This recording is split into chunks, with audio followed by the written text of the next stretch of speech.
1 second. You are live. But one of the, that one of the, sorry, glad to see that. Paul, Joe, in the way. She is. Okay, Joe. I'm here. Okay. President, okay, Present. Present. okay, we're all here. Let's do the pledge. David, do that for us.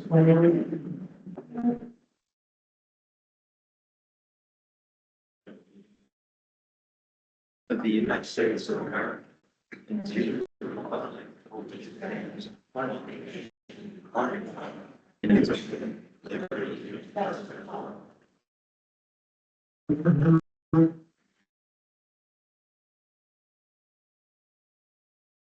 It's what you allow comments to come out now, but a little bit of something that's not on the agenda, that's on the agenda, you will have a chance to get into the meeting to give us your 3 months. First one I have here is very.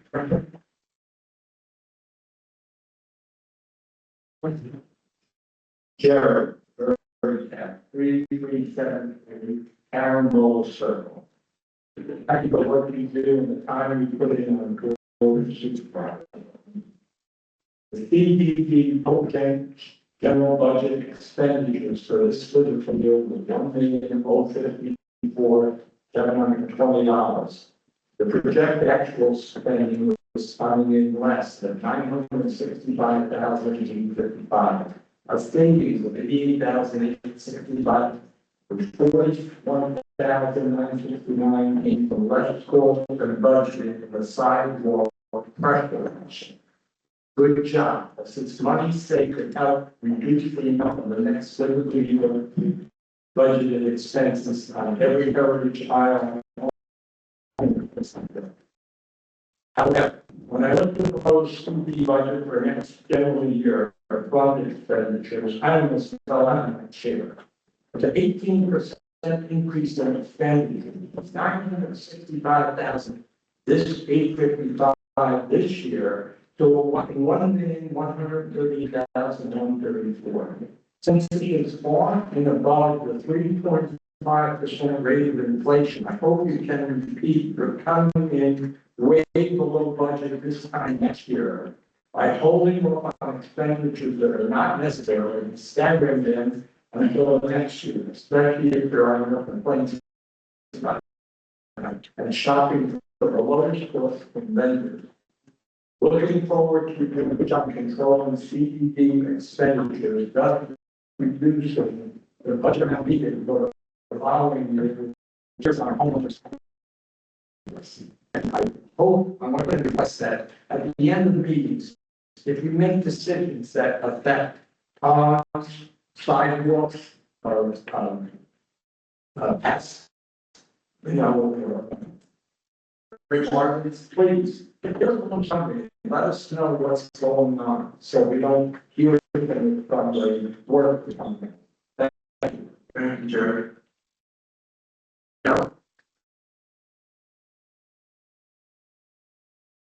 Calvert, recap 3373 Campbell Circle. So my concern obviously is the ponds. Okay, I live on the pond and I just need to know what is going on, why it hasn't been taken care of, why it doesn't get cleaned up. It's almost like I am now living on a swamp. Okay, Carangola seems to be the worst one of the island. I guess Guerrero also sits on the other side. But all the wildlife is on, okay, not too many birds anymore, turtles. Yes, we still have an alligator once in a while, they're on.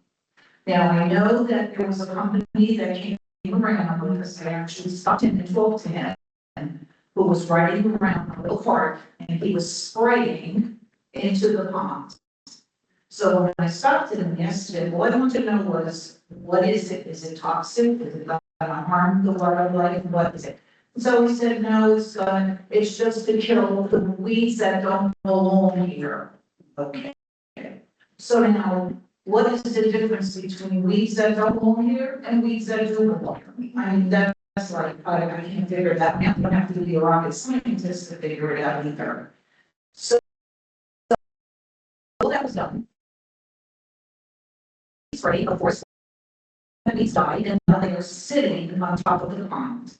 Well, when is that gonna be cleaned up? Any answers to that? It's absolutely disgusting. And now, I just want to add, my grandson is visiting here right now. And when he was here in 2022, he took a picture of our pond with a nice family of ducks. The pond was pristine, and that's 24 years ago. When he arrived this year, he was shocked. He said, "What happened to your pond?" I said, "Well, why don't you come to the meeting today with me and ask?" Of course, he wouldn't do that. So we did, Jerry did send all the pictures out on, online, and I think you all saw them. So you see the one where the pond is pristine, and then you see how disgusting they are now. So what is the answer here? Anybody have an answer? I have addressed this before. Okay, so this isn't my first time here.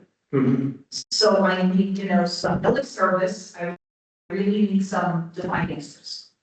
Thank you. Thank I you. live on one of those too. Yes, you do, but yours isn't as bad as ours. But Davis is, Yes, that's right. So, we want to work, we don't just think over. yes, but I share this all the time. That we're working on it. We'll discuss. What's that? We'll discuss. Okay. Thank you. Carol, we need to get resolved once and for all, like you said. Okay, thank you. We're gonna take action. Thank you, Dick. Charlotte? I just have some copies for you if you're three, but it helps. Oh, thank you. Charlotte. That's good.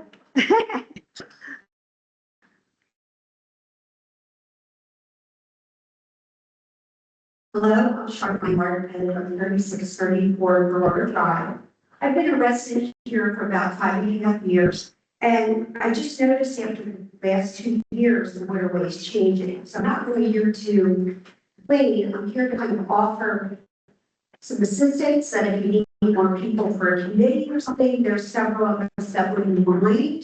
I have really 5 concerns I just wanted to bring to the attention that I've noticed and have had a lot of people, so I'm at the end, next to the Dude Ranch, keep questioning me, I guess, as well. Did you address it? So, first one is, so the people are saying we have excess dead vegetation from surface area. And I don't know if it's really from all the spray or what it's from, but I'm noticing that it's getting worse. The other thing is the grass is growing very high in the winter, that it's really taking over from the bottom and taking away from our waterways. The third thing is, not on a regular basis, but I do see, because there's a long stretch behind me from my house and the other side going to the Dude Ranch, that grass is being blown in to the water, which becomes a problem. It's the same thing if it gets into our stones. It seems flying around and they plant, so it's a little harder because there's more grass than some areas of the winter. The other thing I noticed is winter's rain. And way that we have here, it comes down to different parts and trash gets collected. It could be water bottles, it could be anything from roofing, just materials that are out. So I've been trying to get it, not usually with my misleading, but I've talked to other people at different locations and they're trying to do the same. I'm just concerned about our safety for that.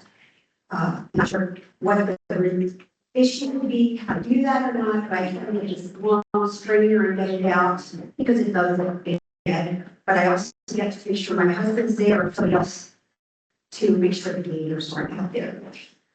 But I am concerned for other residents because I do know a couple of people that are in their 80s and they get breaks out there. But I just don't think it's a good idea for us as residents to be taking trash out ourselves or the debris. The last concern we have is for the safety and the liability of the people fishing. I know we talked about that in the past, but I think I did contact it's Brian over here years ago, because some of the young kids, especially in the summer, come and fish. And I'm very concerned as a human being for their safety. And most of the people that are coming in to fish are usually non-residents. So if for any reason I can help in any way, I would love to. I will commit some time to it because to me it's a very important issue for every child. Thank you. Sure. Brenda?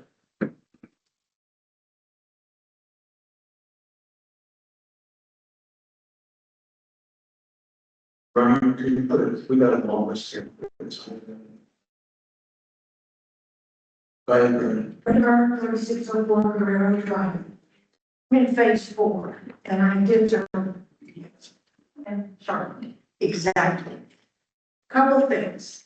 I do have some pictures of the pond directly behind my house. I'll be glad to get. One of the things I want to ask, since they've already covered most of everything, do we, let's say your maintenance schedule, where would I find that? For the maintenance schedule for the ponds, where would I find that? Because I promise you, I have cameras in the back glass. They ain't nobody been in that pond. The contractor we had before did, he come in with a boat and spray out along there. And it was, like I said, it was pristine. It was nice. It's not that way anymore. It's disgusting. The other thing is, so we covered most of the ponds. We get scheduled, except for what Iowa does for June.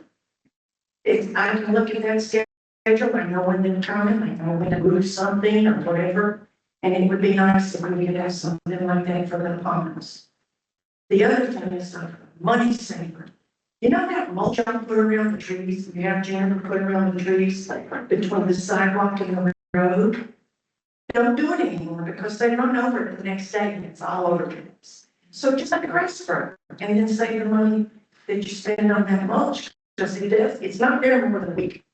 It's not, it's all over the road, it's in sidewalks. So that might just be something you want to think about. Those sidewalks in the streets, you're gonna have to go to tomorrow. Well, I'm just talking about the money that we spend on it. Maybe not do it, just let the grass grow up to the tree. Okay, trust fund. Would you like to see them? I didn't go out there this morning because they were out on my course right here. I just want you to trip on my cord. I'll hold on for you.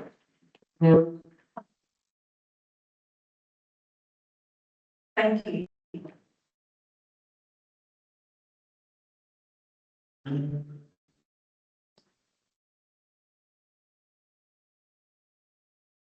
Thank you, Brenda. Melanie, one Trump, the Senate, the correction on it. Weinreich, One Trump. Ellie Weinreich, 72528. Thanks for letting me take the time to speak. I wanted to make you aware of an issue in case you don't know about the issue. It has to do with DBI and the installation of the upgrades for our irrigation system. I live in phase 1, and as you know, our village irrigation system was upgraded. I needed upgrade. Even though my issue is not directly related to the CDD, as it has to do with my driveway pavers. Because of the irrigation upgrade, my driveway pavers are sinking in the area where the installation of new material needed to go underneath my driveway. On June 23rd, Juniper, DBI, and Leland Management visited my home to see the issue. They all agreed that after the meeting, the irrigation upgrade had caused the issue. Chris from Juniper has provided a list of affected driveways to Leland, and I'm under the impression there's around 4 to 5 driveways that are affected. Eddie from DBI was supposed to validate that list the week of July 9th. I cannot think this review was completed until the following week, but I do not know for sure. I'm writing this particular letter yesterday in preparation for the meeting. I did send an email asking for an update, and I was hoping I'd have some additional information, but I have not gotten anything. I realize this is not something that your group would address, but it is in the minutes of, some of the reports and things, which is why I thought I, want to bring forward. Thank you. Thank you. Those.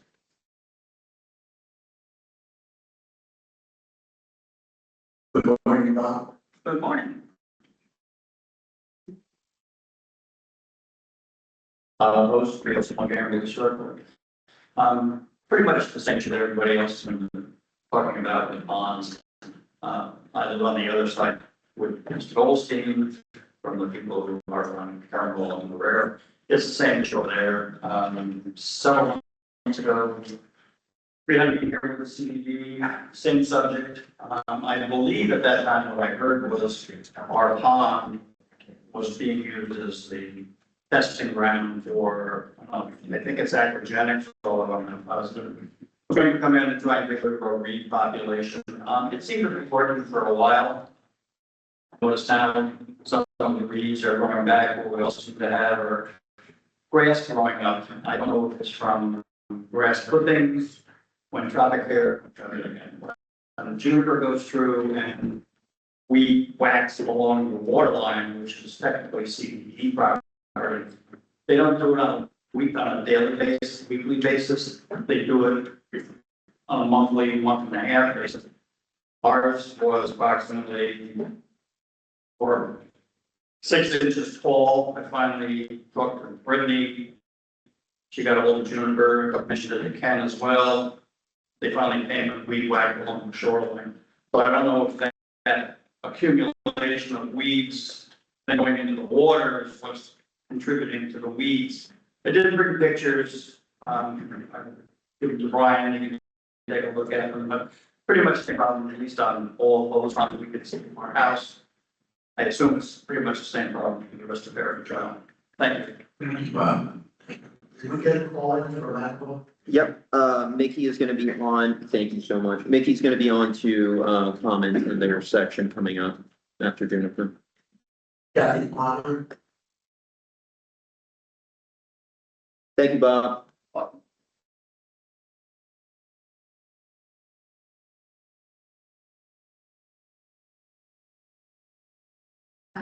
Kathy Palmer, 6752 New Hall Lane. I live on the farm as well, and I appreciate what the others have brought up because we see the same problems. I do have a couple other comments to make, things that I have reported and tried to have addressed that so far have not been. We had a drainage problem on the two side entrances to our pond from Ahern Street to our pond. There has been a puddle in a place for months, or if not years, that never fully drains.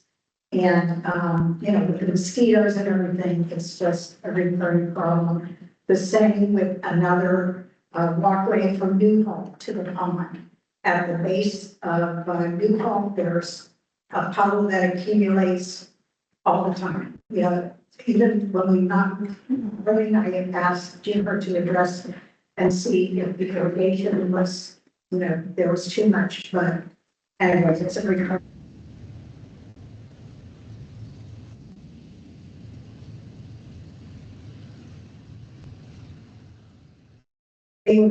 Said they were 15 uneven sidewalk slabs. I turned it in that there is an uneven part and it's still there. Nothing has been done. And I do think it can be a safety risk.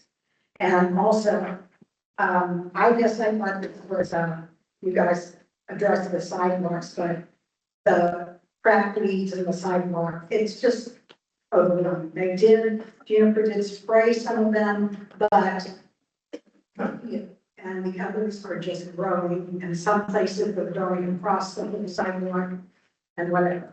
On a good note, I would like to say a couple of years ago, we spoke regarding the dock stations and how they were not being kept up. You hired a different company. They've done an excellent job. They always look clean. They are always in good shape, so we appreciate that. Thank you. Thank you, Kathy. Thank you. Howard Johnson. Is it? There's some. We roll the thick skin on you. Okay, Howard Jeffy, 3413 Carolyn Bowles. Sir. First of all, I want to say that I understand that CPD is responsible for the landscaping along Legacy Boulevard, is that correct? That's correct. And I want to compliment them, how nice it always looks. I wish that our personal properties could be done as well. And that's the last of my compliments. Your time's up now. Yes. I was waiting for that. As you know, I have complained many times about the lakes, about our lake. It's a swamp, looks terrible. It has been for the last number of years. It didn't always look like that. People took care of it. I had finally gotten in touch with the CBD that never answers their calls. And I finally got in touch with somebody, and I think, Bob, you would put me in touch with somebody. And the answer that I got was, well, we don't own the boat. Well, buy it. Take that $80,000 and buy a boat. I mean, you can't take a job on, not the board, I'm talking about Missouri. You can't take a job on to take care of something if you don't have the equipment to take care of it. I mean, plain and simple. What is going on? Why doesn't anybody ever answer the phone? You leave a message, nobody calls back. What are we paying for? I mean, that's it, I'd like an answer. Where do you leave your message? At the CDD phone number that's given. So, it's fair to say, the best way to contact us is by email. Whenever a resident calls in, we do have a dispatch team, but a lot of the times if they don't have clarity on which district, a lot of districts also have similar names, like there is another Heritage dial, so they might transfer to the wrong system. Our CDD website is the best resource. If you email us, I promise you I will get back to you. I have a whole numerous. Phone calls, I'm giving you solutions. Phone calls are gonna be. Now, why put a phone number? Because it's an available resource, but if you want. Okay, the next point I want to make is the CD, responsible for cleaning the roads. No, Huh? no, Who is responsible? I don't know. Who? I don't know. I am? Yes. But you can say what's wrong. Yeah, there's been a stay in front of our house where the, Juniper parks all their trucks, right in front of the park across from our house. There's two huge brown stains, the trucks that have leaked. Our clubhouse hasn't been able to prove that it was, Juniper. So they tell me it's gonna be months before they can get around to it. Why don't they just clean it and decide who's to blame there? Well, how do you find out? You get that information. I mean, and this has been going on for months. Okay, thank you. All work.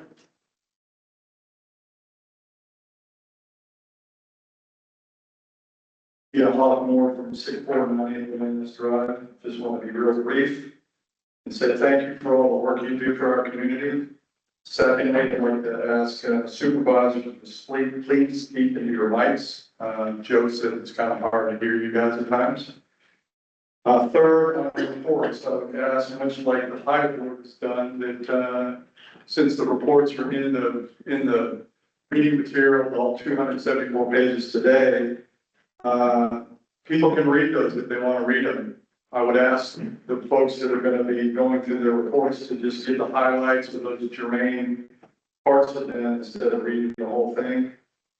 And then I'd like to say, please continue teaming with Highway for the roads and under drain paving projects that the highest Roads and Gates Committee is working on. I think Anna and Brady and I are hopefully going to meet after this meeting. And lastly, I'd like to say regarding the waterways, I had the fortunate growing up, living on a lake in Miami, Florida, that my dad dug 9 feet underneath the coral there. And we never had a problem with that because my dad would go out probably twice a year and buy a bag of copper sulfate. I don't know if that's okay to do these days. We're talking 40 years ago.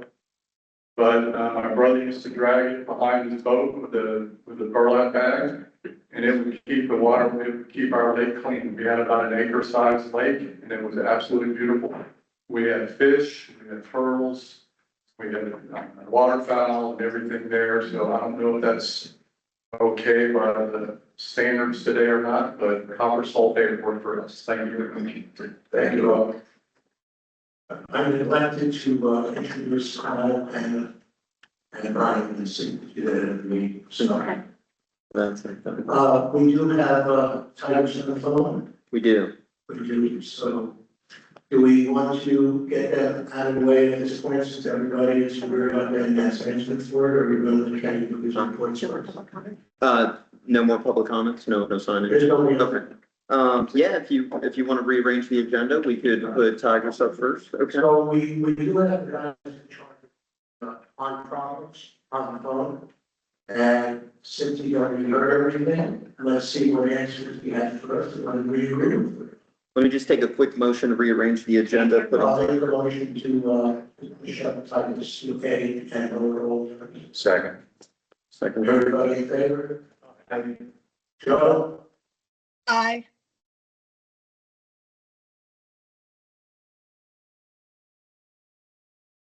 Turn it over to me. Yeah. Let me That's something you heard all the comments we've had. maybe, calling on you right now, were you able to hear most of these comments, it's gonna maybe some of the text messages, the photos that we received? There's been a lot of comments in terms of the recent hydrilla treatments that we've been doing, as well as, looks like some algae blooms that we're experiencing throughout our ponds and overall maintenance. Can you comment on those things, please?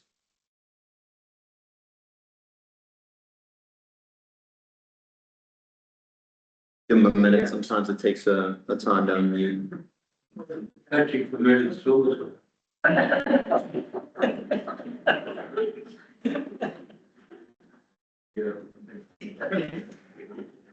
The next 30, I mean, that's, bear with us.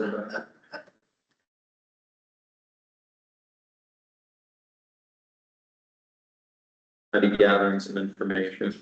I'm sure some of you want to ask me, but I'm sorry to ask you. He is on the line, yeah. He's coming online now. Yes, this is Mick Ellison with Tigris. Thank you, Brian, for the pictures. With regard to the algae blooms, you know, we're in the hottest time of the year right now, and stagnation is really the enemy for us.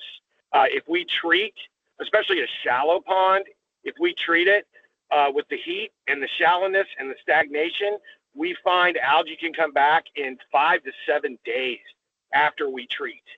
So it's just, you know, the perfect storm of a shallow pond, extreme heat, and fertilizer runoff feeding the algae constantly from the grass. So we can certainly, you know, go out and hit those trouble spots for you, you know, just as we're being made aware of them. So. What about the high growth areas that we talked about at the last meeting that you were gonna give us a schedule on working on those that seem to have gotten higher in most people's backyards? I caught some of that, but let me just say that the real solution here, the long-term solution, is aeration for water movement that will, prevent this from being a recurring problem every summer. So, that's the ultimate solution is aeration. So have you been able to put that in pen and pencil so we know what's the cost of us? And so we can set up a schedule? I think I asked for that in this meeting. Brian, could you repeat what he said, please? I can hear you. I really can't hear him well. Yeah, so, just to follow up from our last meeting, I know we had discussed, needing on properties to review some of these ponds that are experiencing some, extra issues. Were you able to communicate this with your staff and were they able to identify these issues? As well as lastly, can we get a proposal on paper for aeration, to the ponds that are in need of it? Most certainly, Brian, we can certainly offer that for these problem ponds that don't get wind movement. It's not all of them. Some of them get wind movement and don't have these algae blooms as the others do. So, the lower the pond is, we're in a drought, obviously. So the lower it is, the less the wind can affect it. And the shallower it is, the faster it heats up.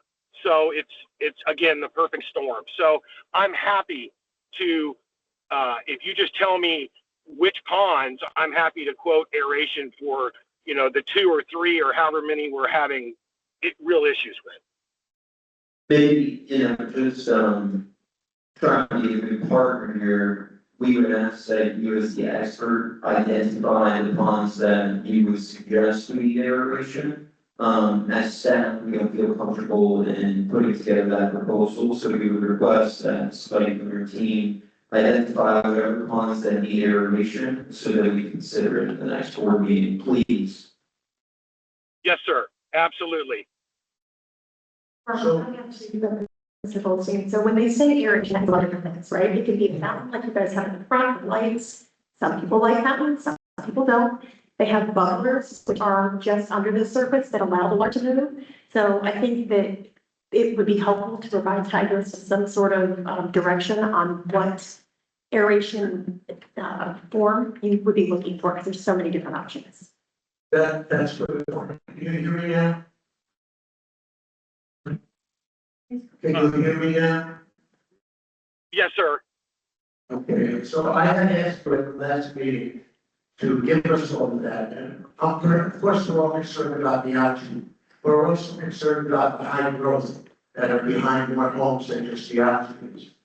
And we wanted to know what you can do about it, what you can contain, how far down we can clip it or poison it. I don't want to use the word poison. How far down we can spray it to get it lower. I know we cannot go in the water, but you have said to us that we can contain it up to the water area. And that's what's really gone bad out here. And it's gone bad in quite a few homes, a lot more than just the algae problem. And I don't know why we haven't heard from you. I gave you 2 months to do that, because our meeting was 2 months ago. And I don't have an answer, but I have a lot of people here asking me the same question that I thought would be answered by you today. I don't know how much more time you needed. We might have dollars and cents. Irrigation is a good area. You tried that once, it really didn't work out well. So we have to do more than just that, more options than just that. The other question is, when you go out and inspect these, you go out and look at from here. Well, sir, what the pictures I got from Brian, I did see some eelgrass. And so as the water levels drop because of the drought we're in, the eelgrass touches the air and it dies. It's a beneficial plant. It's not hydrilla from the picture I saw. So it's the water levels that's going to be the issue. And I think based on the pictures, it's probably obvious that the ponds are down 2 or 3 feet, at least. And so as the aquatic vegetation touches the air, it dies, unfortunately. So that's the condition I saw in the picture, sir. Okay, so I need you to do the whole property as we discussed at the last meeting, not just 1 or 2 pictures that meeting. There are many more houses, probably 100 to 150 houses. affected by the sonic problem. I think everyone's gonna have that simple answer. But I want to answer on paper, and I want to talk to you on the phone, I'm not sure we can get next time. So you can tell me, face to face, and I want you to face these people. That we cannot fix it, it's dedicated by law, whatever the real answer is. So we either learn to live with it, or we clear up the problem. The other question I asked you, do you come out and vote and do that, or not? Or do you just walk the land?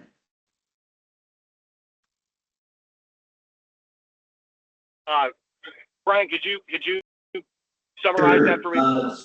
So are we still using boats to treat the ponds, or are we just spraying on the banks? We're doing border to the water's edge, algae and grasses. I believe mule access is good for all the ponds. I don't personally treat the ponds, but certainly I can have my technicians define that for me. But I think it's all Kubota mules that have about a 20-foot range on the pressure of their herbicide gun. So they can go 20 feet out into the pond from the bank. And I recommend having a request, Mickey, if you guys can provide us a schedule of planting on property, that would be extremely beneficial. Yes, and I certainly will. I'll give Cotton Roberts, and we'll schedule a meetup with the maintenance team or the board members that want to point out specific problems on specific ponds and customize solutions for those ponds. Unfortunately, the drought is not a fixable issue. So just pray for some rain, because that'll make a lot of things way better. So that's the real issue here, is the water level in the pond. I understand what you're saying. Okay, I want to break it down so we can hand it out to our residents. And so they will understand.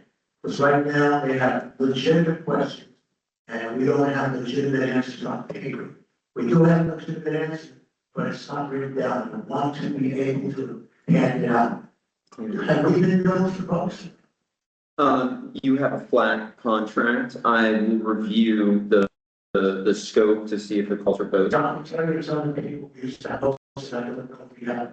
I don't think you have it involved. I think you're just waiting for the bank. I think you're right. Yep. And then, just to clarify, so as I pointed out, there's multiple different aeration options. The front has the fountains, that is an option to circulate water. They also have access to like that underwater aeration. Well, it's like a bubbler. Like, think of it looks Yeah. like a donut, and it kind of spills up almost like an infinity edge. So it moves water, but it doesn't have noise. There's no sound. There's no lighting options. There's no music. There's nothing, there's nothing that fancy. So it just, the sole purpose is just air the water. You know, we had a little bit of 2 years ago. We tried that. Okay, and it helped a little, but it didn't help a lot. And the expense that it costs, there has to be a better way. Yeah, you do need multiple. I mean, in each pond, you're not going to install one. Multiple, and it has, the sphere of influence depends on the size of the motor and its power and everything else obviously to run. I would defer to Tigris on that, and that would be their specialty, but you are absolutely correct at this point. So let's wrap this up. We have a lot of legitimate issues going on in those ponds. I know we're building like St. John's waterway, that's part of it.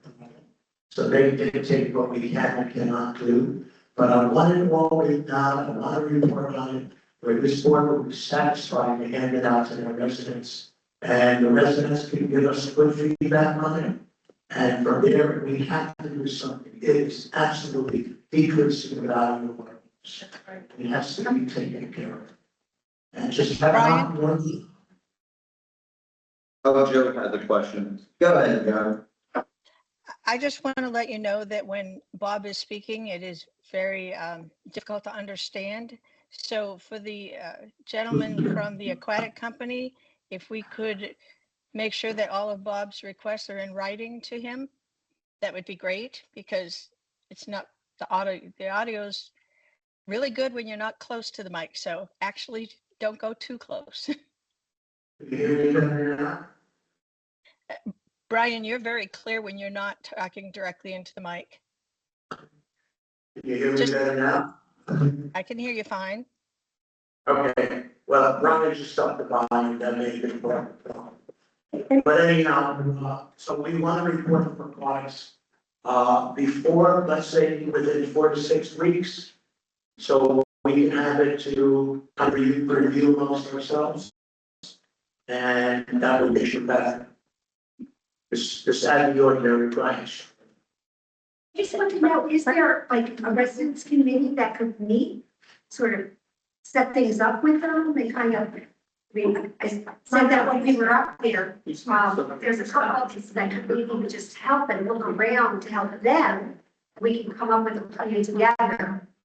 I want them to put that little go back and forth, we haven't done that in the last hours. Yes, but also, I mean, I think it's good to hear the reality of what we're seeing, like, Yes. that's what I was gonna say, so, if you'd like to. Yes, yeah. Yeah, that is, I should say, if, That is going to take care of, can't take care of, I want to. but it's good feedback, so if there is, if I want to get on another committee, like, I would volunteer. Thank you. Never answered your question about did he have a vote, never answered it. I don't think you have, well, I think this way you come back. Let you know. No, somebody has to vote, because I have seen it. I mean, my ex got one, but. One thing. Would we want to entertain a subcommittee for this session, and if legal would? I'd probably just get, if you have committee meetings to be noticed in the paper, just like this meeting, it's a large hassle to do so. I think if, residents want to send their concerns to you and to the board, they certainly can do so, and, this can be considered. But yeah, if you establish a committee, any meeting needs to be noticed, just like we noticed for these meetings. Yeah, like a workshop. Yeah. Which I've done in the past, so just to add to what Kyle's saying, you could issue, so we would have a little agenda, and you could probably dedicate somebody from the committee to take meeting minutes. And, we would have times like an email. I'm sure somebody answers the committee, you have to know, like, they're gonna be sitting next to them, go before. But at least we'll have it down and we'll be able to service everyone, saying, you don't have to come to the meeting if that's the only reason you come. Here's the reason for it. Here's what we can do now, here's what we can do in the future, here's what we can do. And, but let's get it signed, we asked for a best sign to read it. Probably just one answer, and the answer Folks, I'm so sorry for the board.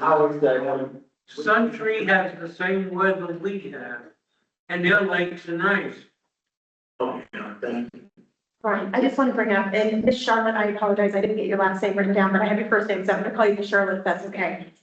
Fully appreciate you wanting to pick up trash and be a great neighbor in the ponds. Brian, I would suggest that we, don't have residents doing that. Lean over on Kyle to maybe say, well, we don't want to do that, but appreciate you being a good neighbor, but technically speaking, we really don't want you doing that. I agree, but it really gets bad. I hear you. As a CDD, we cannot direct. That's correct. I have a quick question. For Kyle. Just say, go ahead. Go ahead. Okay. When Kyle mentioned that if there was a committee, it would need to be noticed. My only question would be, would it be like a 72 or 48 or 1 week notice, or would it have to be actually scheduled on a calendar like we have to do our meetings, or could it be done ad hoc when they meet? No, I mean, it doesn't need to be scheduled on a calendar, but I mean, you do need to notice in the paper, same requirements as this type of meeting. So I'd say at least a week out in advance. Okay, thank you. Thanks, Don. Any other statements from the board members? Kenny? Nothing? No. John? Very common issue. As I understand, what happens is where you have each aerating jet, you end up with a circle on the water on the surface that it's effective. But we would probably need several hundred aerator outlets to cover our ponds efficiently. Aeration by itself is difficult to control and build. Just a comment, but that's what it does. David and comments? Yeah, just looking to solve whatever it takes. I mean, in cooperation with IDA as well. And just informationally, folks, unfortunately for or not, the CP operates under the Florida statutes 190, which is entirely different from our HOA 718 and 720. And there's a lot of different rules and procedures and other rules that CP operates by that HOA does not, and it's much more restrictive. Here, what we can do, like form committees and then how the committees operate and how other administrative issues work. So, and it's frustrating, the CDP has to move slower, more methodically, because of the regulations that we are engaging on chapter 190.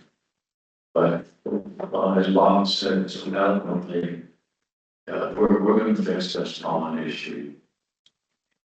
We need to start to do it. I have a comment. Go ahead. This affects home values. People driving here, visit these properties, in Heritage Island, and they see the ponds and when they look, I think are very important with our property values. So we really need to come up with a comprehensive plan to fix this problem. And it seems to be seasonal. This happens every summer that we have this problem. So we need a comprehensive plan from our vendor on how to, remedy this issue. Because it's happening time and time again. And again, it's always in the summer months. Go ahead, Joey, last one.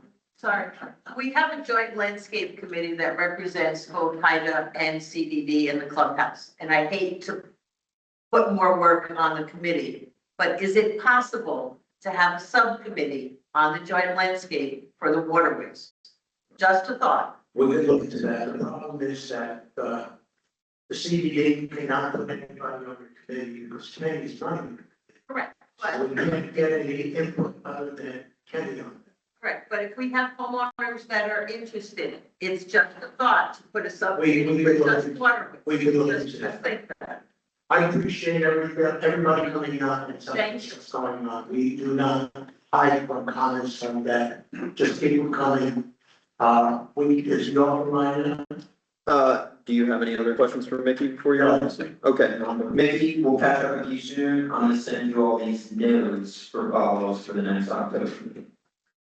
Yes, sir. Thank you very much. And just to address the gentleman regarding the hundreds of diffusers, there is also what's called a volcano aerator.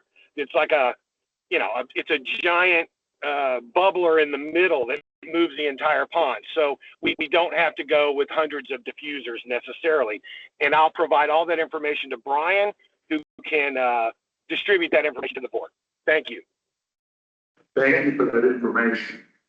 I'll send it to me here. Fine. Okay. Hannah? Yep. All right, Mickey, you're good to go. Thank you, sir. We'll catch you soon. We're gonna go back to landscaping. I want everybody here to know that we replaced the original ones who not doing a good job. I had no problem with getting rid of these guys. Because one area we have is there's a lot of guys who put in this. And I'm telling you, you're gonna get a great job. And I don't understand, I don't know if it's maturity growth, but let's find it out. And let's put it on paper, and let's make everybody satisfied. I mean, I don't like what I hear, I don't like this, and I don't like that, but you know what, I can't really make it right. If we can, let's find out, and thank you for all your comments, continue on now. Kenny's report? Are we ready? We are ready. We're ready. We're talking landscape. I'm leaving about 10 minutes to go through these reports. Okay. Okay, I think it's important now to go into detail, but not just the board, but for the homeowners to hear what's been going on for the past 2 months. So if we go back down memory lane in June, as you know, we get the June 2026 Joint Landscape Committee report. Juniper's overall performance was less than satisfactory as of 10 June 2026. Within a 3-week period, they struggled with meeting the scheduled landscape services across the board. This lack of performance affected homeowner lots, the clubhouse, and CBD common areas. As a result of the degradation of landscape service, Juniper is now on a 90-day performance improvement plan to cover all these properties. Juniper will be providing a performance progress report by the close of each Thursday during that week to both myself and to legal management, followed with a weekly meeting on each Monday morning to go over the progress as Juniper tries to regain control of landscape services. This meeting is attended by Juniper leadership, William, and myself. We've been meeting now for the last 2 or 3 weeks.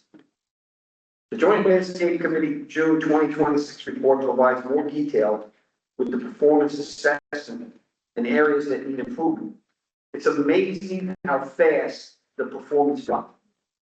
I chalk it up to complacency, inadequate supervision, and lack of quality assurance. At the meeting, they were informed that their performance level dropped from about 8 in May to about 4 in June. That's a significant drop off. Our metrics chart identified areas in red. These areas were weeding and then trees were the 2 prominent areas that we identified as source fires. Weeds are the #1 problem. Commencing on 29 June, Juniper will be conducting a weed mitigation blitz that's already been done, with comprehensive spraying of all bed weeds throughout Heritage Island. Then, a week later, they will go back and manually pull out the dead weeds. This should help with the weed mitigation and get caught up with the weed control. They have to turn this around. As such, they are augmenting their workforce with additional personnel to mitigate the weed growth throughout Heritage Island and complete the most schedule for the weed and get caught up. Additional personnel are now assisting with the rolling pruning in conjunction with the detail crews. For the common areas, I'm working with Juniper with provision on Legacy Boulevard and parks. At this report, we have a much list of items that are currently being addressed. Many of these items are attention to detail related. I expect you to take this serious as we move forward. They will be focusing on the following over the next couple of weeks: weed mitigation, shrub pruning, hardwood tree limb pruning, crepe myrtle pencil pruning, bed definition improvement, complete front entrance refresh, and to ensure our area mobile, our common area most schedule to synchronize properly with the homeowner lots. So a lot of these were affected when they went off the rails. So we're going to try to get them back up. Melanie brought up about the DBI and the irrigation control system overhaul. We just finished phase 1, the overhaul. One of the things that we did learn during the process of installing the conduit is that during the wet season, the soil is like clay and it becomes almost like concrete. So when they were pushing the horizontal drilling in there, it caused damage to some of the driveways, which, as was mentioned earlier, there's a list of driveways that need to be repaired. The vendor is responsible to repair that.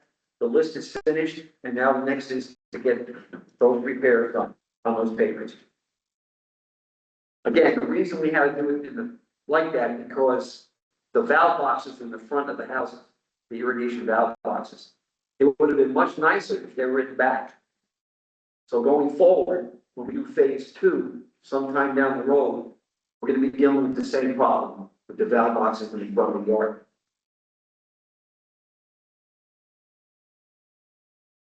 Enhancements. The corners on Egerton and Sandstone were scheduled to be refreshed by Chris Cruz on 5 July. We had rain, it was delayed, so he recently completed that job. We're waiting for the sod to finish Egerton and Sandstone. So over the last 2.5 years, we finished refreshing all of the bulldozers on Legacy Boulevard. They're completely finished. So general landscaping. What's the root cause of the problem here? Mold. Lack of adequate notification to management when the scheduled services on the calendar need to be changed. Recently, these changes were provided too late to inform the community.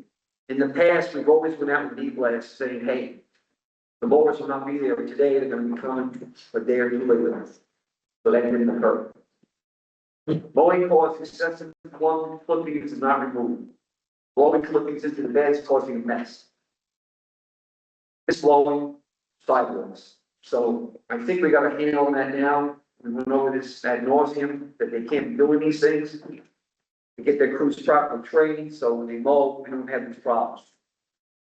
Palm tree pruning. As previously addressed, Juniper hired a company called DWC Outdoors to perform the tall palm tree pruning. And at the same time, they also took on the additional responsibilities to prune the frost damaged foxtails and pruning of the viable Christmas palms and the flush cutting of the dead Christmas palms. Juniper was in charge of this process, not DWC. Juniper prepared an inventory of palms that were missed. Didn't follow up with DWC by checking to see that all the work was completed. Since then, we have a punch list. We have like 50 more palms remaining to be done, and we expect that to be done before the end of this month. Weeds are everywhere. Weeds been growing at an exponential rate. This includes all properties, homeowner lots, clubhouses, CDD common areas. Detailed crews are way behind, but they're catching up. The treatment and removal of weeds, quality assurance was non-existent, in my opinion. Now we get some people looking at this. Talking about the front, entrance refresh, that is complete except for half of the mulch that's not done behind the guardhouse. Juniper's gonna fix that for us. 360 property coverage, another item that they were not meeting. This is, due to inadequate supervision and insufficient quality assurance measures. Many homeowner lots are not receiving the comprehensive 360-degree landscape service required for the maintenance program. During the detailed cycle, shrubs are frequently not being properly pruned. Landscape beds are not receiving the necessary detailing and maintenance. These service deficiencies have resulted in inconsistent property appearance about the community and have contributed significantly to the decline in overall landscaping performance. Moving forward, increased supervision, accountability, and quality control are essential to ensure all homeowner lots receive the full scope of contract services during each maintenance cycle. We pay a lot of money for this. We need to get our money's worth. And work orders. They are, in some cases, the work orders were closed before the work was done. So we've talked about this at length. They're gonna have a new vetting system for these work orders to make sure that they are vetted, that the work is actually done before they close the ticket. So they don't look at it, they just sign it off. Yep. Pretty much, yeah. So that's under the old regime, we're gonna get to the new regime. Okay? So anyway, that kind of explains our main problems that we've been dealing with since the beginning of June.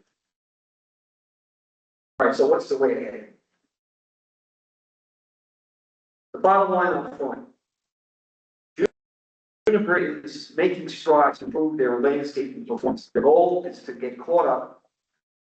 We initially had it in July, but now we're going to give until the end of August. So the end of August is the end of the 90-day performance improvement plan. As a reminder, Juniper's performance last month was a struggle. We experienced a noticeable degradation of services across the board. The June report highlighted these areas. And of course, as a result, they were put on this, what we have now, what's called a 90-day commitment. We have a new branch manager, Jeff Vance, he's sitting over there. He's assumed the account manager responsibilities for now and is focused on regaining the landscape maintenance performance across the board. His approach is twofold. He is bringing additional personnel on board to get caught up, the weeding, the detail, the tree pruning, and the pruning.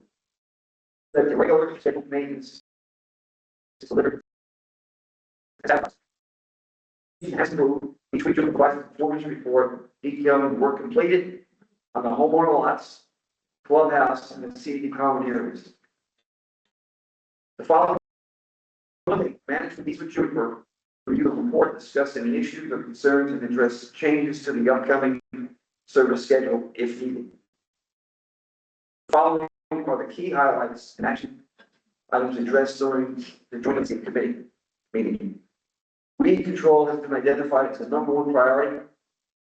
Juniper has already made corrective action by assigning additional personnel dedicated to the weed mitigation. Their efforts include both herbicide and application and the removal of dead weeds. In addition, Juniper is expanding its quality control team to monitor the effectiveness of the weed blitz to ensure the work is completed. One of the things we do know is torpedo grass is hard to kill. If you spray it with fuse blade, it will look like that. If you start pulling it, it could regenerate itself. So we're in the torpedo grass we're talking about is stuff that's in the shrubs. It's going at the top of the shrubs. Not certainly in the ponds. But I'm in the shrubs. It could be in the ponds too, but I'm just talking right now about the shrubs. Mowing operations are getting back on track. I'm experiencing decline in mowing quality, particularly on properties east of Lakes Boulevard. So that's on this side. Juniper is assigned a new mowing crew to service these areas with the expectation of improving the consistency and quality of the cuts. In addition, crews will ensure that any grass clippings or clumps are thoroughly blown off the lawns and hard surfaces, leaving each property with a clean, well-maintained appearance following each mowing service. Tree project, the removal of dead palms continues being flush cut and removed as scheduled. Juniper has also assigned a dedicated tree trimming crew to focus on removing palm pruning. This work is being completed as a separate initiative from the regular landscape detail sites and is following planned route, a path of motion through the community. In addition, the crew will be performing hardwood tree pruning to maintain appropriate clearances, ensuring that branches are no lower than 8 feet above sidewalks and 15 feet above Legacy Boulevard. Overall, our turf condition in Heritage Island looks great.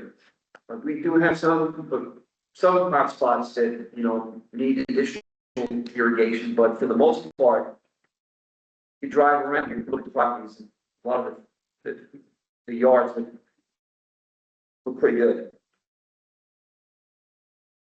So we have, for the board members, we have this chart where this matrix is in a package. So for the common area, we actually had, we're seeing some improvements with the trees that are being improved. But however, these are still an issue in the common property. So we're working through that, and hopefully by mid-August, toward the end of the month, we'll have that caught up. So our issue is we don't want to have red metrics on them. We want to have green. We want to have green across the board for everything, for the homeowner lots, the clubhouse, and the common areas. That's the goal. But as you can see with the chart here, we still have some reds. So that's it. Brittany and I met with Nick Olero, who is the chief operating officer at Juniper on Monday. And we went over this stuff with him and told him, gotta provide the resources so we can get caught up. And he agreed to that. Is that correct, Jeff? Yes. Okay. So we're getting extra bodies to get this work done. Does the board have any questions for me? I do. This is a joint report, so I understand that. How many problems are with the CDD? Have the boys talked about? I don't know that. Yeah, the reason I'm asking is we have a RFP in the contract. Based on what we're doing now, should we need their contract? It depends how much return they do. If they get caught up, like they say they're gonna do, then I'd say that. So when you think, We consider that, okay? what do you think costs to go down in the fund? supervision. Quality assurance wasn't there, a host of issues. And what really was striking was it happened so fast. And it happened at the worst time. As soon as we hit 90 degrees in here, and we had the rain, the humidity, the sun, all the things, and then a lack of attention to detail, we had the perfect storm. I mean, everything's growing in here at exponential rates. So it hit the worst time. So you're telling me, based on your meeting with top management, those are going to be eliminated, and the RFP, we can, feel comfortable removing anything? But we're not at that point yet. We're close. And really, right now.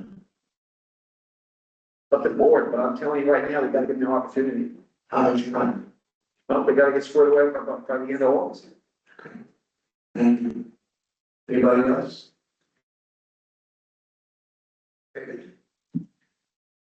Kim and we've done, when Jack Long came on, she identified some piling. Right. Did we get that invitation and follow up on? I just need to confirm the location of the address one more. I already know where it is. I've already talked to Chris Okay. about it. And there is one drain over there, it's trying to fly.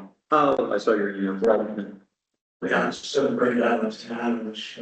I wrote it down and had it highlighted, so I'll, depending on when this gets done, I am following up with Mr. Moore and Brittany after this, so. Yes, Kathy Harlow in the hall.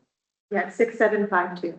And Abraham, Right, so I have a drainage issue at Avon, but there's a puddle there, sidewalk drainage issue at Newhall, sidewalk, Newhall to Ringgold, it's still there, and then, I'm sorry, that sidewalk, there's an uneven piece of sidewalk, so I'll confirm it.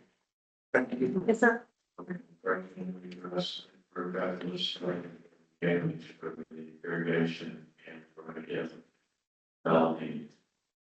Yes. Want to get out of stress. Thank you, Ken.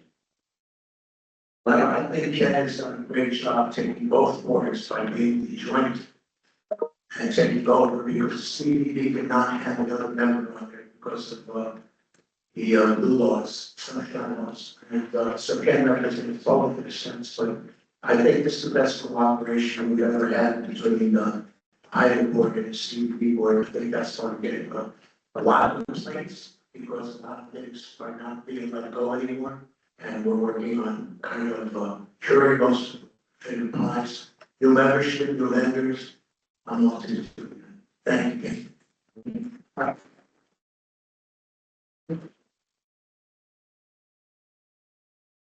have a quick question. I know there's no report by the Rosetta representative on having reviewed the property. Are they providing our committee and landscape committee and the support that are necessary? He's working directly with Kenny. Problem is, how do we get the rest of our sites to follow? And that's where we get up against the sunshine law. All right. He's been doing the inspections. I told him for July to wait after our meeting. And toward the end of the month, he's gonna schedule with Jeff to go around because I want him to work together when he does the inspection. All right, I just wasn't seeing that report, and we do pay a significant amount of money. Right. For that support, which you need. I do. So I just want to make sure you're getting it and you're comfortable with it. I'm fine with it right now because I'm working with him directly.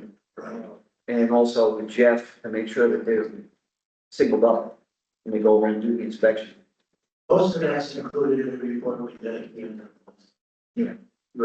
Okay. I've read them. Yeah. And I just didn't see any input from the Rosetta people, which we've had for years. So something's changed there, and I understand it that you're going to get it later. Right. But Thank you. Do we need to go over with the field services, so that Jim Veronica say anything? Jeff, you want to say some words?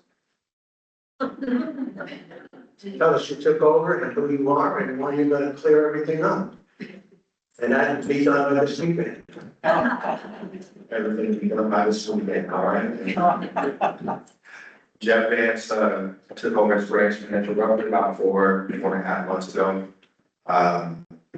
We did have some changes with our account management team, which unfortunately caused some of the stuff that we're dealing with right now. However, I am committed to, whatever needs to be done, to rectify this problem, to make sure that we're providing the services that you guys are paying for. One of the things I'm saying to all my technicians is, one of the things that goes on is, you know, we gotta do it because Jeff said so. We gotta do it because Josh said so.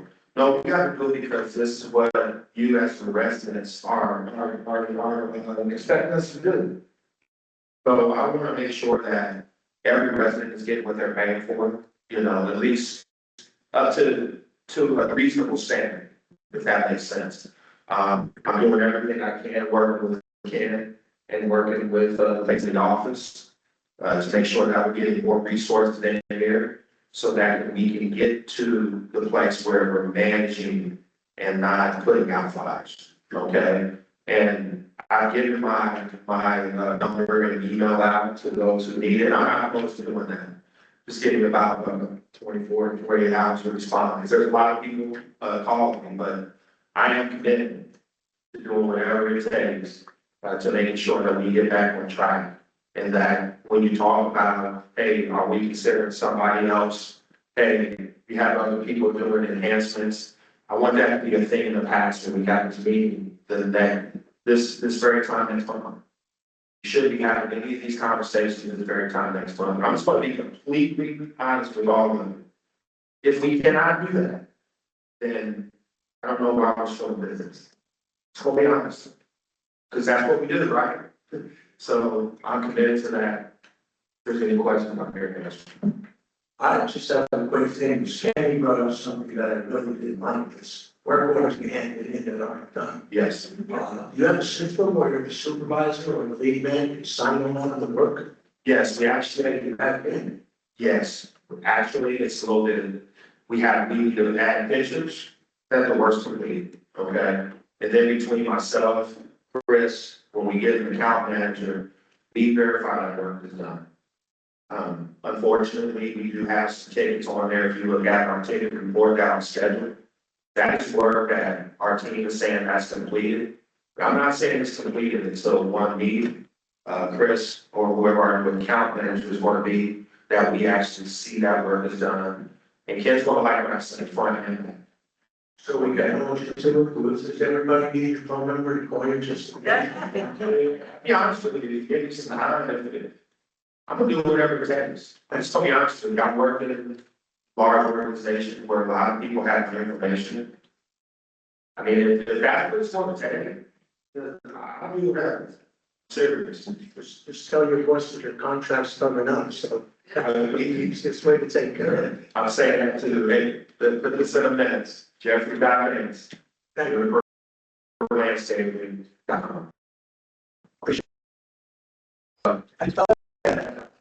R.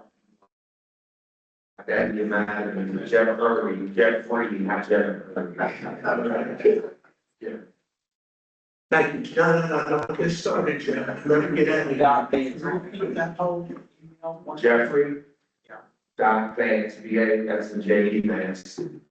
I did go up to about 2 times from him to the body. At your for landscaping. Thank you, Jeff. I'm gonna have to see before you get on. That's all I think. I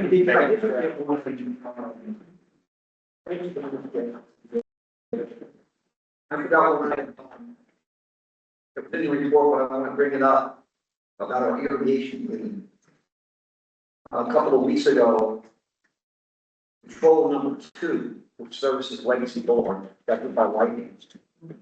So we had a lightning strike that wiped it out. Because we have an irrigation team on property, we were able to fix that in a couple of days. You know, it's an $8,500 piece of equipment.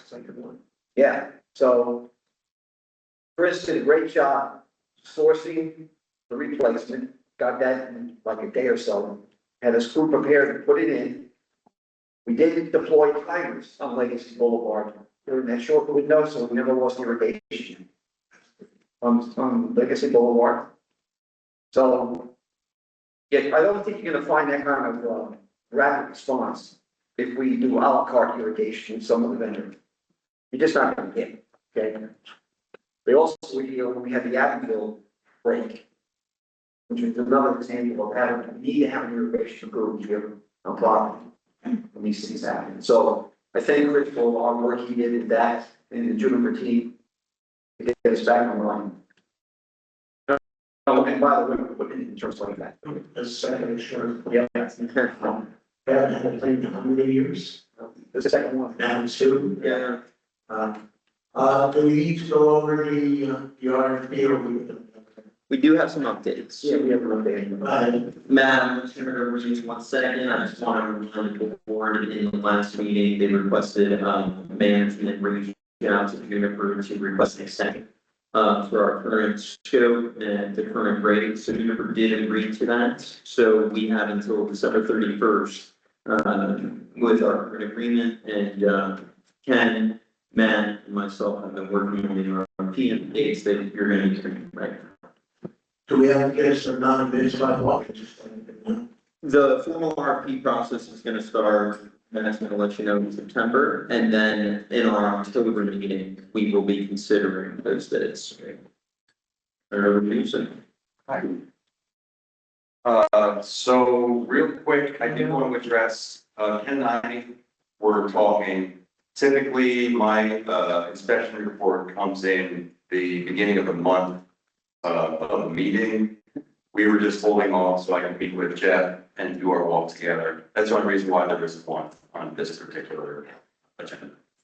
It will be coming out, but we were just holding off just so we could all get together and walk the property and stuff like that. As far as the RFP process, the typical timeline for an RFP start to finish on around 60 days. That gives time to put out the publication, wait for the vendors to respond, have mandatory pre-bid meetings, get the bid package opening, and then let the board have the opportunity to review all the bid packages prior to the meeting where we decide everything. So real quick, I have scheduled the events. September 2nd would be when we would put the RFP package out in publication. The RFP notice is issued and it's available for download for anybody who wants to bid. September 24th, we're going to have a mandatory pre-proposal conference here at the Clubhouse. It's a closed-door meeting where we just go over the process with the vendors. We write their names down on the list so we know who's going to attempt the bid. That doesn't necessarily mean that everybody that comes to that meeting is going to submit a bid, but we have their names written down. So anybody who does not come to that meeting cannot bid on any course. They can't participate.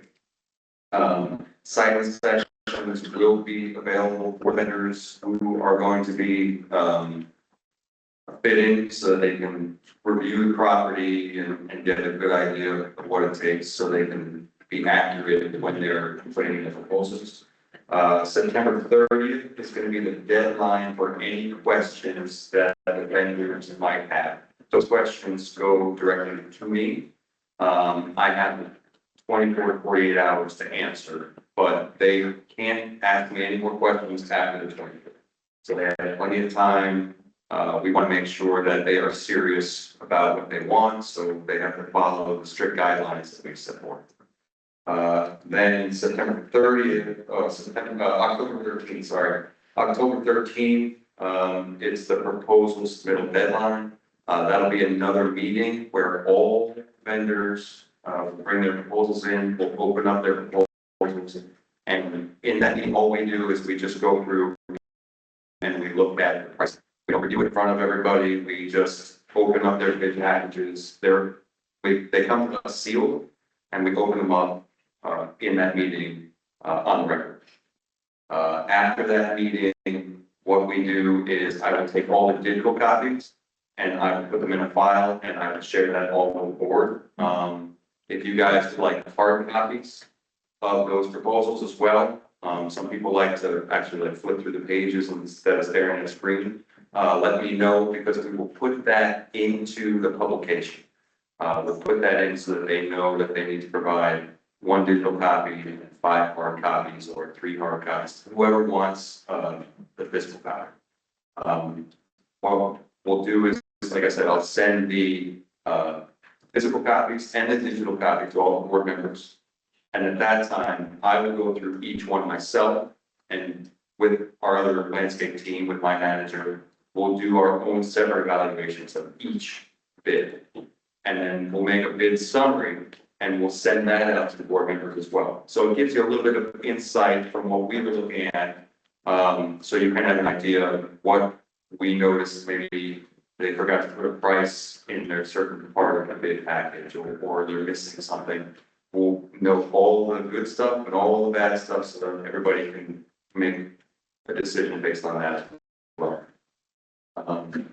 And then we'll have 2 weeks to review everything, and then after that, on October 27th meeting, that's when the vendors decide. So, like I said, about 2 months between start and finish. We usually take it from the board meeting and work our way backwards, so we know exactly when to put the publication on. The only thing that we have to really, we've got the dates set. So the only thing we really need to decide on in this meeting today is the criteria evaluation, and like I said, the amount of physical copies that we want to request from each vendor. As far as the criteria go, in the bid package, there are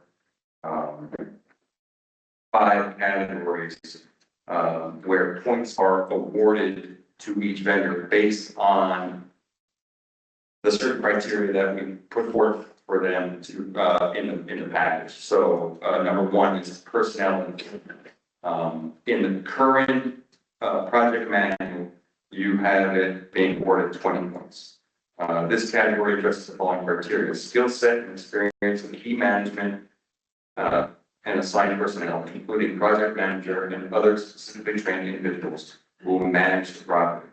Present ability to manage this project for both staffing levels, capability performing work, geographic location, subcontractor listing, inventory of all equipment, etc. Skill set includes certification, technical training, and experience with some similar projects.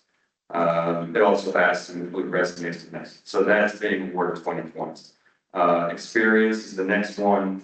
That's 20 points possible as well. This category addresses past and current record and experience as a proposer in similar projects. So if they have managed other properties similar size to Heritage as well. Volume of work previously awarded to the firm and past performance in any other contracts. Number 3 is understanding the scope of the RFP. This is a very important one because I see this all the time. A lot of times vendors will come in and they'll just drop a boilerplate now. Like they didn't come and look at the property and continue. They'll put in things for Bahia or so, you know, like you'll know that they didn't really pay a lot of attention when they were walking around. So those are the kind of that's the kind of criteria that we look at and we put in that bid summary. In this case, number 3, understand the scope of RFP. You have 15 points awarded to that. The next one is the financial capacity. That's 5 points. This category addresses whether the proposer has demonstrated that it has the financial resources and stability as a business entity necessary to implement and execute the work. And then the 5th category is price, and that's 25 points. Now, the 25 points will be awarded to the proposer submitting the lowest bid. This is the only part of the criteria that is not based on the board's decision. So it is like it's a matter. So if someone just brings in a proposal and they happen to have the lowest bid, they automatically get that 25 points. But then it goes down in increments as the next lowest bidder, you know, and so on and so forth. So That is the only category that we don't really have any control. It all gets put into a spreadsheet and gets calculated as we're reading off at that meeting. I'm in there typing into the spreadsheet and it automatically computes everything that we have. So like I said, today we need to just decide if the current criteria. And then there's item 6, reasonable ball numbers for 15 points. Yeah, I missed that at first. I was like, we're 15 points shy. Yeah. Put it on the next page. Reasonableness of all numbers. Didn't scroll down. Yeah, that's I apologize. That one is just based on if your contract right now is at, you know, X amount of dollars and you have a bid that comes in, you know, way below, there could be an issue. Or if there's another one that comes in way above, there could be an issue. So that reasonableness of all numbers based on what the contract is now and how the property is functioning and how the vendors are performing right now. If it looks like maybe it needs to be maybe a little bit more, or it could be a little bit less around the same area, then it looks like it's a good number. But if it comes in really low, then you have to think, is the service quality going to drop as well? So that's the other number to look at. If we decide to switch priority the numbers at all, we have to make sure that the total number still equals 100. So if you take 5 points from one, you have to, or if you add 5 points to one, you have to take 5 points from it. So today, we just want to get that finalized so that we can make sure that that's all squared away in the manual. I just have a quick question, probably for Kyle and for you. When you advertise, Local IQ, I think is what, I believe so, yeah. I think local IQ is the publication. okay, so the other question I have is, are we allowed to select companies who don't go in by themselves? I was always told, That I'm not sure. I mean, there are quite a few large companies out there that actually bid. And I was kind of curious, and we don't get performance. That nothing to do with what's going on down the street, or we didn't get performance to vendors from, and we advertised, they didn't like anybody else coming in. I said, we solicit. And I told them, They need to go through the process. It's advertised, you know, if you have some vendors that, I think it's pretty, standard for your, management team to send them out to vendors if they just say heads up, you know. We have. So we don't do that, we just advertise. And we don't specifically send to vendors, because that's done. I've seen it. We don't send vendors. I've seen it done before. Typically, I think it's just advertising, but I asked in the past. So they put that on that magic breaks the list. Yeah. If I can, we have the date, we do know the date that it's going out to publication, and we know the name of the public. So if there are vendors, you can say, keep an eye out, you know, make sure you're looking for the advertisement that's going on in the site, but I wouldn't directly say, you know, I don't know if that's. Yeah, they need to go through the process, for sure. Because I know in the past, there were better vendors coming out of Orlando, and when we called them, we never looked at it, whatever. Yet the previous guy who had the job said, why don't you tell me how it is? So that's why I'm asking you if it's kosher or not. And that, I'm not sure if it's kosher or not. Yeah, I think advertisement in, you know, maybe if you have some, just give them a heads up of the advertisement, but directly reaching out. That's what I would do. Is, like I said, since we know the actual date that it's gonna be coming out, you can give a heads up and say, hey, keep an eye out on this publication on this date.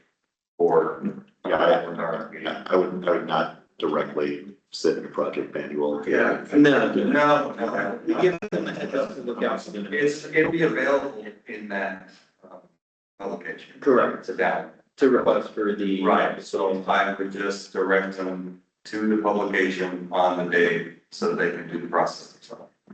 Okay, that's it. Thank you. Well, the last time we did this, Bob, was about, I think, 3 years ago. And one of the things that came out immediately was when they submit the proposal in the bid process, if the statement of work is not attached to their proposal, you must take that proposal and put it in the garbage can. Which is what we did. Right, because if they don't know what our work is, why would we award a contract to somebody that doesn't have a clue? So we're gonna see maybe a couple of those, maybe one, where they come in with their off-the-shelf marketing package ready to go. They just change the name on it and make it Heritage Isle and submit that. Without putting the project manual stating the work as part of the. Yeah, that's not what my question was. I understand how. I'm talking about the process, right? I want to know how we get it to people that might be better than what we have, without them coming to us and going about it, because their guy didn't look at the maps. And I had asked your previous, and he told me, let me know, I'll take care of it. But he told me that we're not allowed to solicit directly as a board. Right, yeah, like I said, I wouldn't recommend soliciting directly, but you can point them in the direction of the date of the publication so that they can go to the publication themselves and do the process themselves. Okay. That's what I would recommend. Got it. Wait a minute, you're saying that we're not broadcasting it out like a basic, a broadcast announcement. It's only going to a select few? No, there's no select few. It is advertised. It's advertised. For certain statute, yes. Okay. So it's. Just a point of information. I think we're breaking all the rules over here. Why isn't Rosanna compile a list of valid vendors and send it to everybody as opposed to just send it out as We have to have. There's. You have to have. Yes. Yeah, I'd say, if this is some formal All RFP. right, let's let this go to bed. I'm sorry I brought it up. Thank you, though. Excuse me. You've asked that question at the end. You've asked the question at the end. Not getting any more questions. Sorry. Who do you represent? I'm sorry, my name is Matt. I represent Rosetta as the community asset. Thank you. Okay. Remember, he works for us. I know, I could never identify. Thank you. Okay. Thanks, Matt. Sure. So, it looks like Matt wants, a motion to adopt the current, rating criteria, or you can make suggestions to change the point evaluations, just keeping in mind they need to add up to that 100. Good question. Since I'm not sure about it. I pulled it up on your tablets, that's the ones highlighted in yellow. So typically, yeah, typically a board, could change these around, so sometimes my boards have weighted experience over financial capacity or understanding scope. So you could flip flop those in terms of how do we want to prioritize the grading criteria for a job, like what's important for us? Well, never mind, twice, being not a big reason. That's good. And it's currently weighted 25, so it's actually your heavy hitter in terms of decision making. So if you want to revise that, this would be the time. One of the concerns would be is that the 5% points for financial capacity could seriously hurt if somebody comes and they just don't have the wherewithal to contract. That 5% may not catch them. The 5 point. So that's, now I assume that almost is a decision made by Rosetta when the bids are collected, that they would look into the ability of a contractor to handle it. Do you do a business clearance on these vendors? To a certain extent, I mean, most of the vendors on our property are the major companies, so that's usually not a concern. It's only weighted 5 points, so it's not substantial in terms of your decision making. The only one to reference what Matt said, the price is gonna be a calculation that the board isn't really going to have a say in. It's just gonna be all populated, right? Right. Based on the submitted. Wait a minute, hold it. The board's gonna have everything to say about price. Okay? Price is an important component of this because it's the biggest contract that we have. Now, just to follow you, legal could kind of weigh in on this, so the price is a calculation based on the submittals. So that way it would be unbiased, that's my understanding of the RFP setup. Yeah, but these criteria are really what's, these incorporate statutory requirements for RFPs, so I wouldn't tinker, as Ben saying, tinker with the, how you weight them, but I would not recommend tinkering with the actual, criteria. So move the points, don't move the verbiage, or the requirements for them. We allocate these points now. You could, absolutely. So let's go one by one. I would make a motion that we take personnel and equipment and add 5 points to that. Experience, add 5 points to that, and lead price at 15 at that point. All right, so 25 points, experience 25 points. And then you're taking it from price, bringing it down to 15, okay. Any other suggestions or agreements? I think that's good. Okay, Yeah, I'll go over the bottom of that one. very good. David, anything yet? Okay, Joe, did you hear that? Yes, Are you with it? say again? are you in favor? I didn't hear the question. I heard Bob's amendment. Yeah, are you in favor of the revision of the point allocations as stated? Yes, So 25 points, goes in for personal and equipment, 25 points for experience, understanding scope 15 points, category for financial capacity 5 points, price brought down to 15 points, and item 6 for reasonableness is at 15 points. I'd be looking for a motion. What was six again? 6 to 15 points. No, what was the category? Reasonableness of all numbers. So as Matt had described, if a vendor comes in substantially higher or lower, there will be a certain number allocated to that. That way we can underbid the regular performance and scheduled contracts.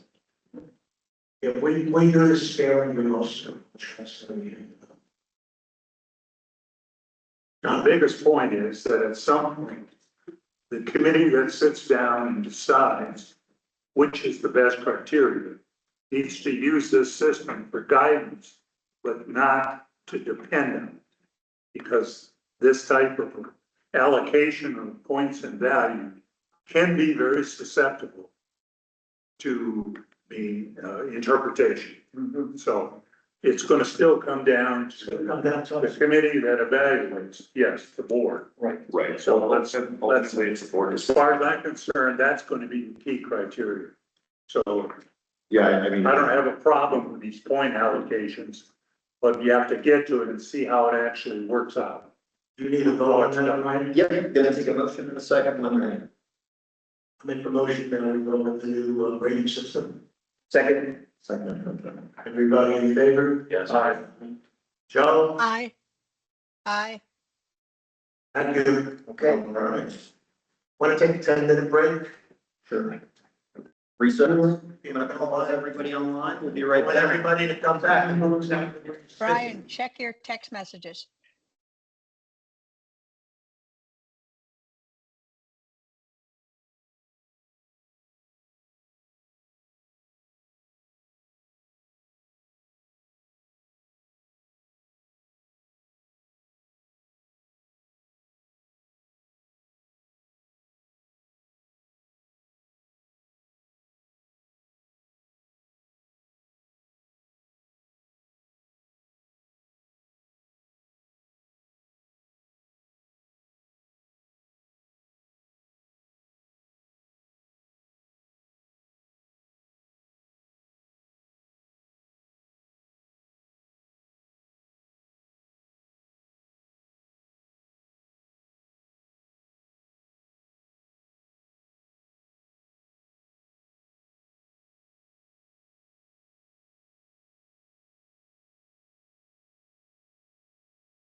Okay,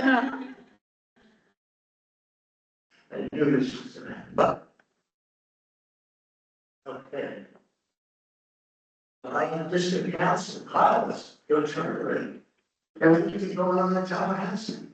Well, the governor's still signing stuff that's coming to his desk from the legislative session, so we're still calling that. You know, once the time period runs on that, we'll have an update from our capital conversations newsletter. Beyond that, obviously, been assisting Brian with the bridge replacement contract, assisting Anna with the roadway project, and further on the agenda, we have the revised rules for procedure that my office put together just to update your rules of procedure to match for statutory requirements. So just in the interest of time beyond that, nothing specific to report. What's the preliminary on the bridges? The Preliminary contract on the bridges. yeah, I drafted the preliminary contract for the bridge. I don't really think much changed from that anyhow. Yeah, it's just our standard, you know, it's our standard agreement as far as the terms go. So you open up the deal, there's the final list. still waiting on him. One thing that I got from the client. So while we were talking, I just forwarded an email or sent an email about that bridge contract specifically. I didn't see in, the bridge contract proposal, even in the final conditions, a time frame associated with it. There's some discussion about, you know, whether delays that they can help, but I'd like to see at least an estimated or projected schedule be added to that, so we at least have some sort of tracking mechanism for planning purposes and, you know. So the changes we made was to allow the parts to go over by pushing the nails or screws 10 inches. The stringers, yes, so the stringers, so additional, And go over, I don't think anything else will change. that's correct. We should pick colors and that's it. Yes, sir. She just wants to add the timeline, just so that. I'd like to add a time, if we have an idea. Sure. Is it a week of bridge, is it 10 days for a bridge, that type of thing? So we have some sort of framework. for that. Yeah, no, agreed, that's useful. Connor, for you, because I don't think this is what's going to be by the end of this school year. Would it be appropriate to, take board direction on our annual goals?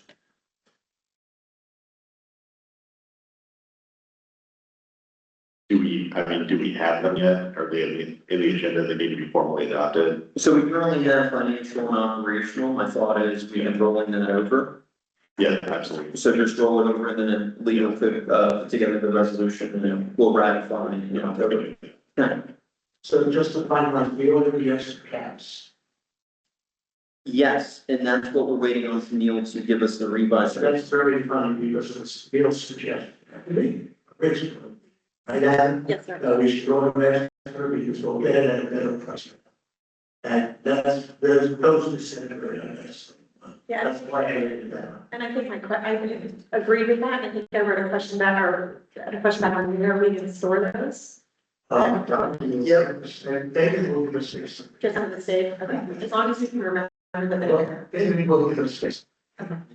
So we're good with that. Very good.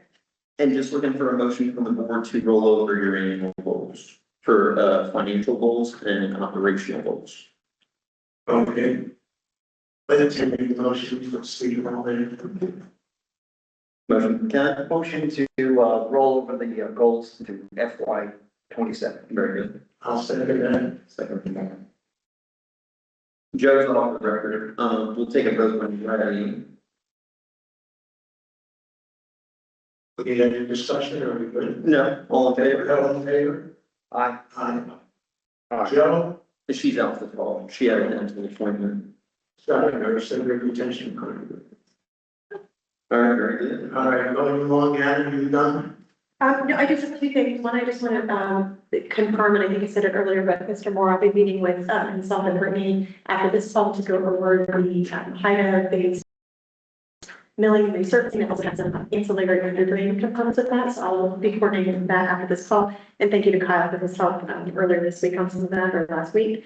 And then the other thing I wanted to bring out, in addition to this bridge, the bridge remediation work, we had talked about having a controversial at repairing bridge approaches. That when you're at some of them, there's an approach on both sides, big, large 8-foot wide concrete slab.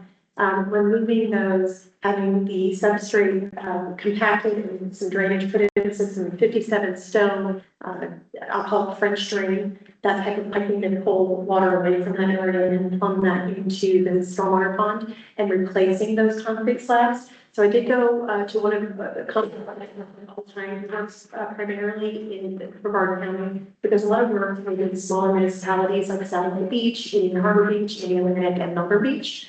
I bring that up because he's used to working in areas that are, have a lot of residents and people are wanting to work in and, in and around his workspace. And he's very good with people, so I thought he made a good fit. Anyway, I circulated Brian to yourself and Mr. Golden again today. For that work for consideration. There's 10 bridge approach slabs. It was a total of, I think it was $36,000 and change. So just tell us for purposes of conversation. It's about $4,000 per bridge approach.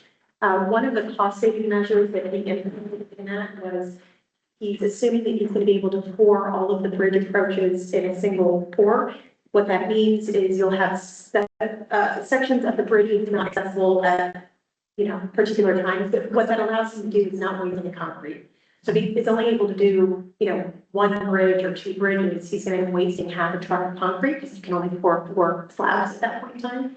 So again, there was a pretty significant savings in the concrete pricing. So I just wanted to explain why that was. There isn't a misquantity or anything like that. So we were trying to set it up with Camille as he was doing those sections. Yes.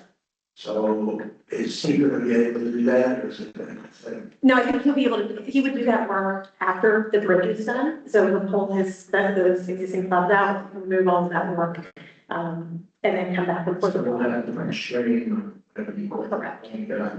Yeah, so like perpendicular underneath the concrete slab with rock below that as well, and it'll all be very compacted. Any irrigation lines that can be adjusted, he's going to be taking care of that, and we saw it in as well. To whoever's left, what we're doing is, when we're redoing all the bridges, there's always the first step, that makes concrete base. So we're trying to find a way of eliminating that from happening. And one of the ways we came up with the new bridge builder is we're going to put fresh drain underneath and concrete on the side, and that will allow them to irrigate one single over. I guess there aren't enough people here for me to say that. Thank you. Anything else? No, if you are so inclined to approve that, then I can coordinate with him once we have it scheduled for Camille and make sure that work is done in coordination. But what do you think? What we're doing is we're gonna pour it all at one time, even though the bridge isn't done. We wanted to do it as the bridge was done. So we wouldn't have a conflict, but to save money, gotta do it all at once. Is that okay? I agree. Yeah, if it's gonna save us money, yeah. Okay. Make a motion that, report the concrete on So I understand the issue with the concrete truck. That's a huge part of the money and the cost is getting the concrete there. And I can understand the benefit of doing them all at once. But we just don't want to waste the concrete, right? Because you're paying for the whole truck anyway. If you can't pour it, they literally just throw the concrete away and you're buying it again and again. You want to second it, John? I'll second it. Everyone in favor? Aye. Aye. Well, not to exceed 40,000. Okay. Approving additional work for bridge repairs. I'm good. So the only thing I want you to do is switch the wheel and tell them your best thing, hopefully by the end of August and everything, these 10 weeks, and we're seeing us. So that's gonna be an FY 26 job, right? Hopefully not. If we get it approved, or if we get the work started now, we'll pay the deposit, I think, was it 50%? It was. Should be 50%, and then potentially some of it will hit on the next fiscal year. We're probably getting January. Okay, so we're gonna have to use sweep up on the reserve. Whatever left over, because we're tracking right now, where we're gonna have some rolling over. This is, we have an emergency that comes up, it's 40,000, we should be able to absorb that. Correct, and just pulling up our quick financials from June and. And Brian, just so you know, the bridge contract is a 20% down payment when we sign the contract, 50% when they start up, so that they can come out. And then the 30% when the decking is installed, and then that's it. It may be December though. So I'll just coordinate those dates and times so that the contractor doing the bridge approaches is on the same, time. I thought we had that money set aside.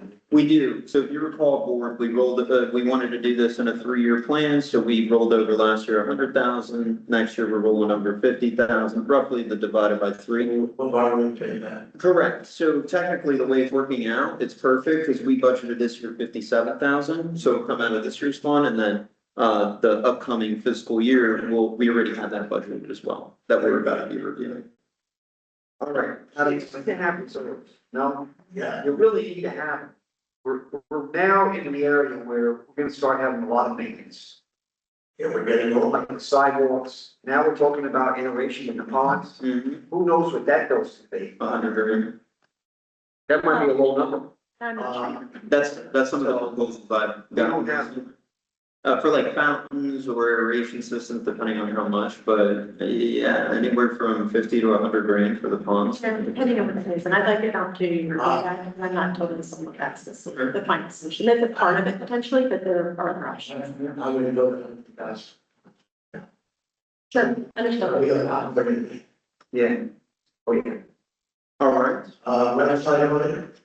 Yep, so a couple of, updates from me. You do have your Q2 website audit for ADA compliance. You have that stamp of approval. We've already discussed the bridge repairs that we, are currently working on. We're just waiting on that revised scope. We'll work with Kyle to add that timeline, into our current existing agreements, get that finalized. And then the only other thing that I have in my section that was not on the agenda, we printed out, thank you to Brittany from the Leland team. We printed out the resolution for our meeting schedule for next year. We're currently proposing to roll over. This is the last time we potentially will meet in this fiscal year, so good to have this so that we know our schedule. On the back, you'll see the proposed dates and open to any comments or suggestions.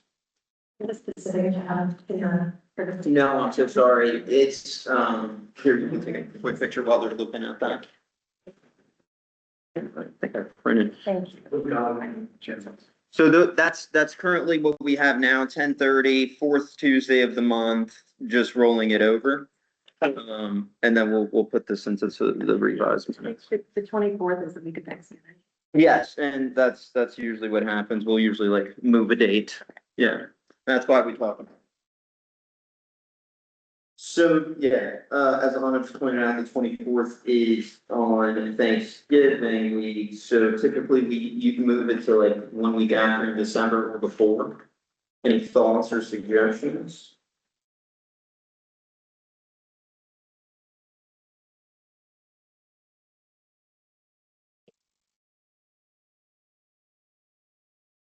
So we go with these. So the only thing we'll have to move then is the November date. You pull up my calendar here. I'm gonna actually pull up mine. We do that every year. Yeah. Right. Usually you'll cancel the November meeting, yeah, but we just wanna make sure that we have a date that would work. So maybe the 17th, which is the week prior. I don't have anything conflicting for the third Tuesday of the month. November 17th, November 17th is good for everybody. Staff. 17th. All right, so 17th it is.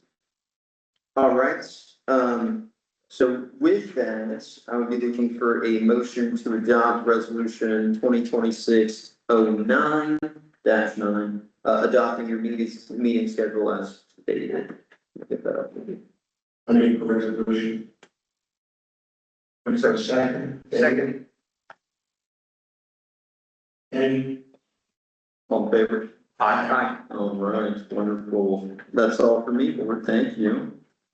Not so fast. Each month, I'm usually on the phone with, Brian to go over the closeout before the financials get produced. To make sure everything's totally ready. We had a lot of cross damage, invoices that came in, and make sure that, you know, went to the right lines. So we do spend quite a bit of time making sure by the time we get the version, it's the correct version. Right? It's important to be coded the problem. System. We have a new accountant we're gonna get, right? Yep. So through June, we're looking pretty good. Like I said earlier, it's nice to have reserves. It's nice to have the money to review those things. No, yeah, in terms of the financials, the board obviously gets those, monthly packets. Myself and Ken ensure that all charges are getting allocated to the proper lines, so that way we can keep track of contracted amounts, additional overflow. So that is a monthly, practice that myself and Supervisor Walter, do. And we are encouraged, in terms of heading into the closeout of the year, Yes. for everything that's scheduled, and even the things like Kevin mentioned, the frost and, some of these nuanced repairs that have come up throughout the year, we're still trending in a very positive direction. Just keep in mind, like, the residents, even though these updated financials might be trending in a positive direction, remember that we did carry over $100,000 in our reserves. So even though it might look like a certain amount, you have to deduct that, because at the end of the year, you wouldn't have collected that 100,000 because you rolled it over. So just food for thought as you're looking at the financials.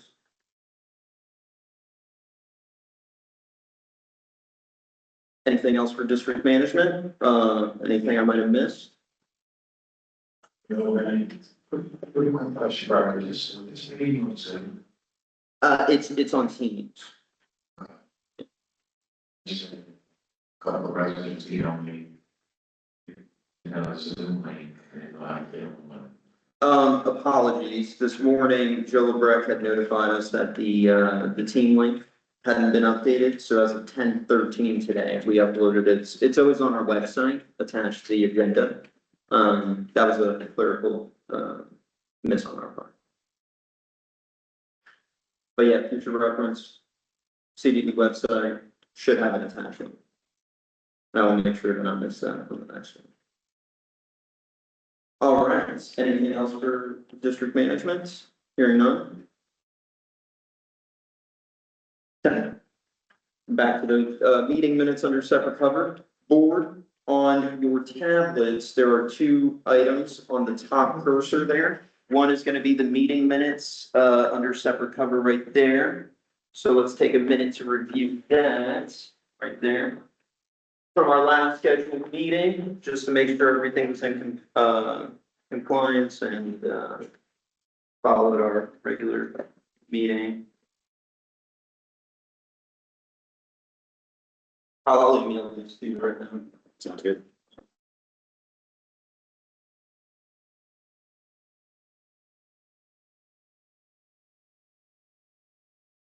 John, you usually find misspelling in yours.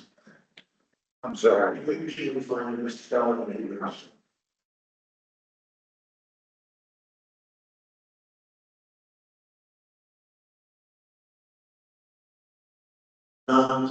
Make a motion that we ratify. In substantial form, pending any revisions. Motion from Bob, seconded from Ken. All in favor? Aye.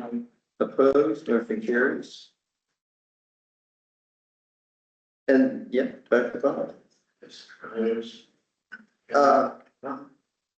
Ratification of the maintenance expenditures, Favorably.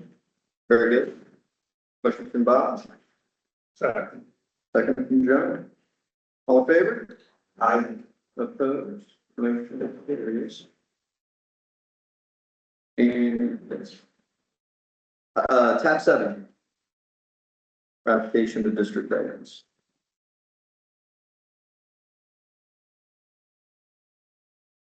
The annual mulch proposal, scheduled for September.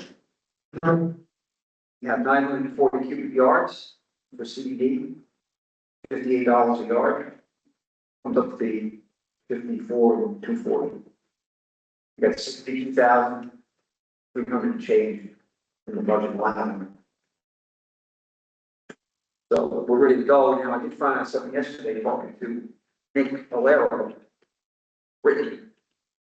And they're gonna need that for the height, due to the number that they present.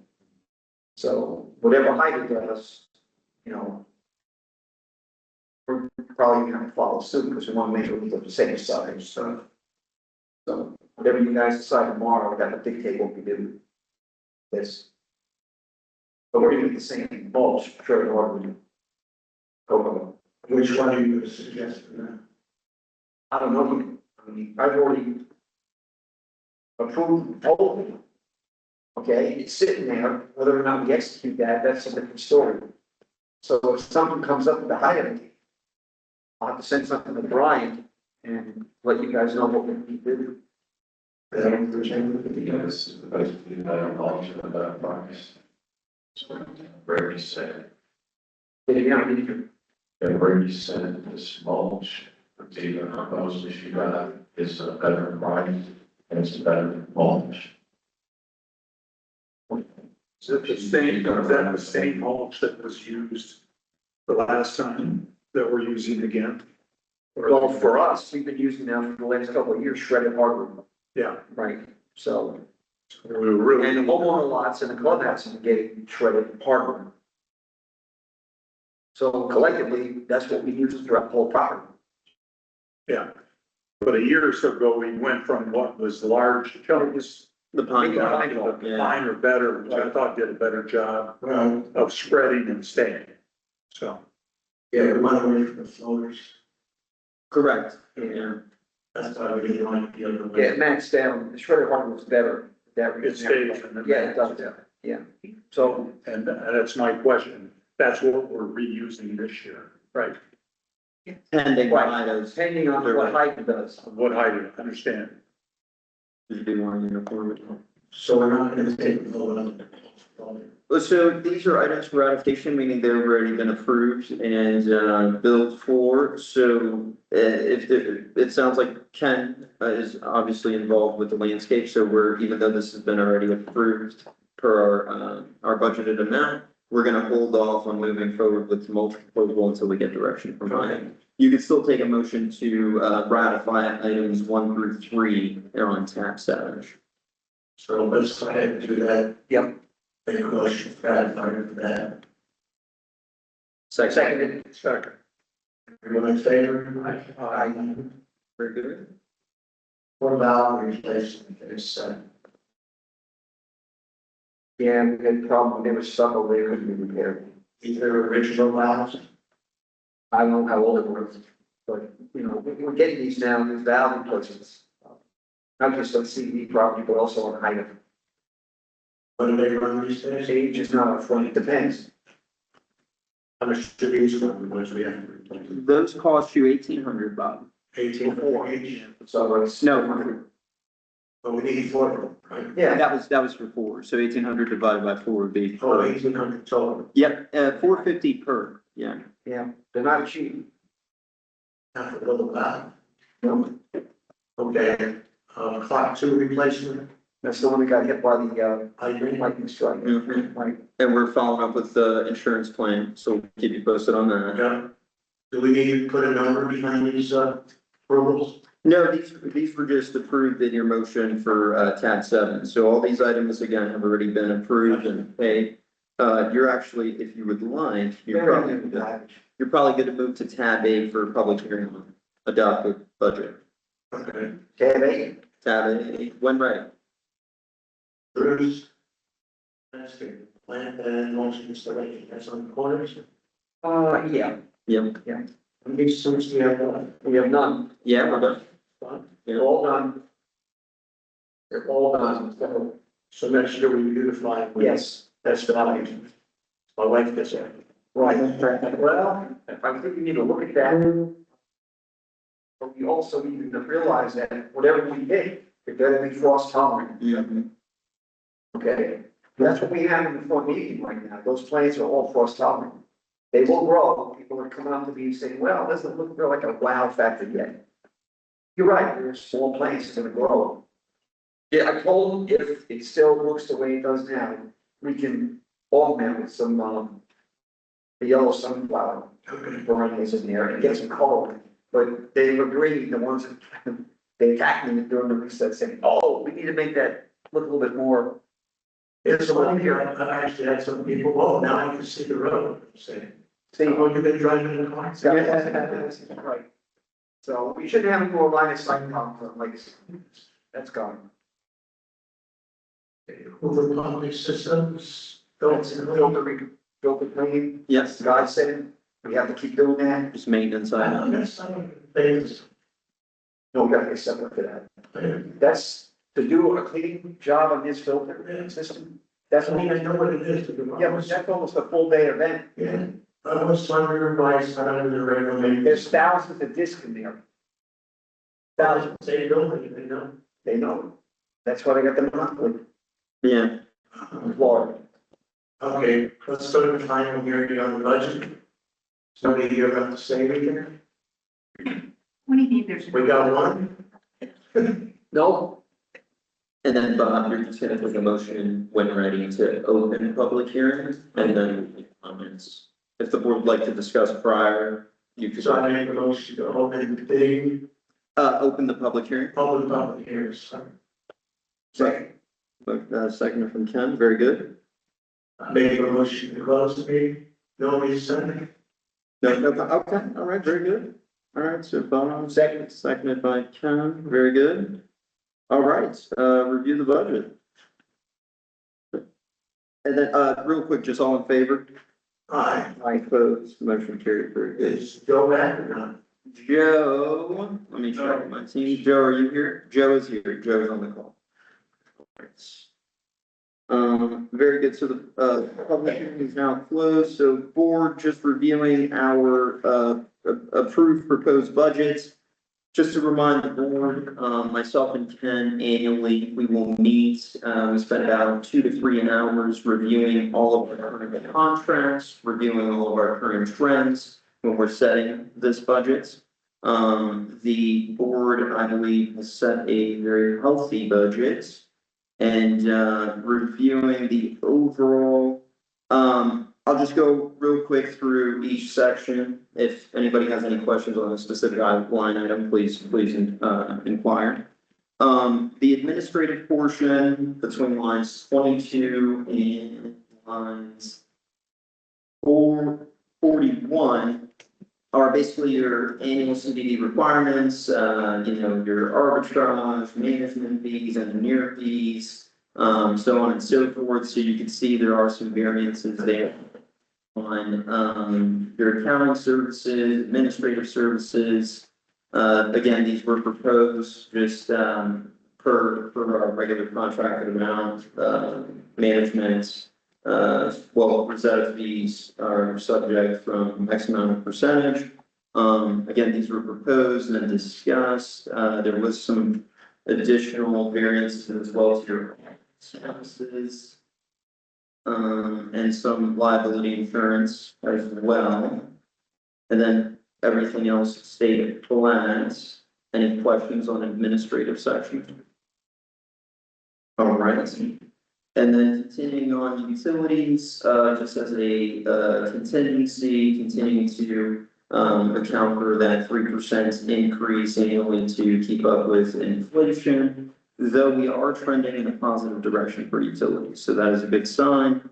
Some of our districts have seen a significant increase in utilities for multiple reasons, I think you're seeing the difference, reduction due to the LED lights on the lights, which are more energy efficient. I don't have the bill from you to compare, but I think that's where the savings are. Are you seeing a big change in the number that fail? We haven't had a failure in the year. That's what I was asking, yeah. So that alone is a big boost. I had, about a year ago, we had 2 poles that had 2 lights that were out. And we had to do with where they had the sensor. It's interesting, you go by and you think one of them isn't working, well, mine isn't working. Then when you come back home, so we're. Right, because they're all not cookie cutter. Come on, and it's spring here, and then over here, the gap, in another 15 minutes, it will come on. So Save power. Great investment we made. Continuing on, so now we're in your other physical environment portion, so lots 54 through 60. You'll see an increase in your mulch line there as a precautionary measure. Every year, costs have been going up there. Thus, this year, we were able to have some cost savings.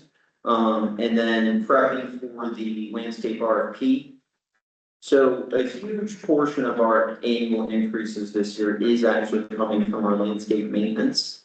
We're going up roughly $83,000 before receiving any solicitation. This number came from conversation with our existing contractor of their projections. And believe it or not, this is substantially less than their first number. So myself and Supervisor Walter met with Juniper at the time and basically stated, if you move forward with this number, there's a good chance you're not going to get the agreement. So they did come back down to a reasonable price, but nonetheless, I mean, this $83,000 variance alone is accounting for, I'll give you an exact numbers, so we can have an idea ballpark. So 83,000 divided by the 1607 homes that we have at Heritage Isle. 1607. That's accounting for $51 increase in your existing budget right now. Well, yeah, but it depends on what kind of home.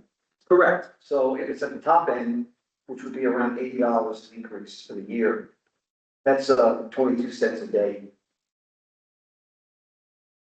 Yeah, so I said, Brian, if you look at this, what stands out is on 53, the 15,000 increase in stormwater drainage on 10,000.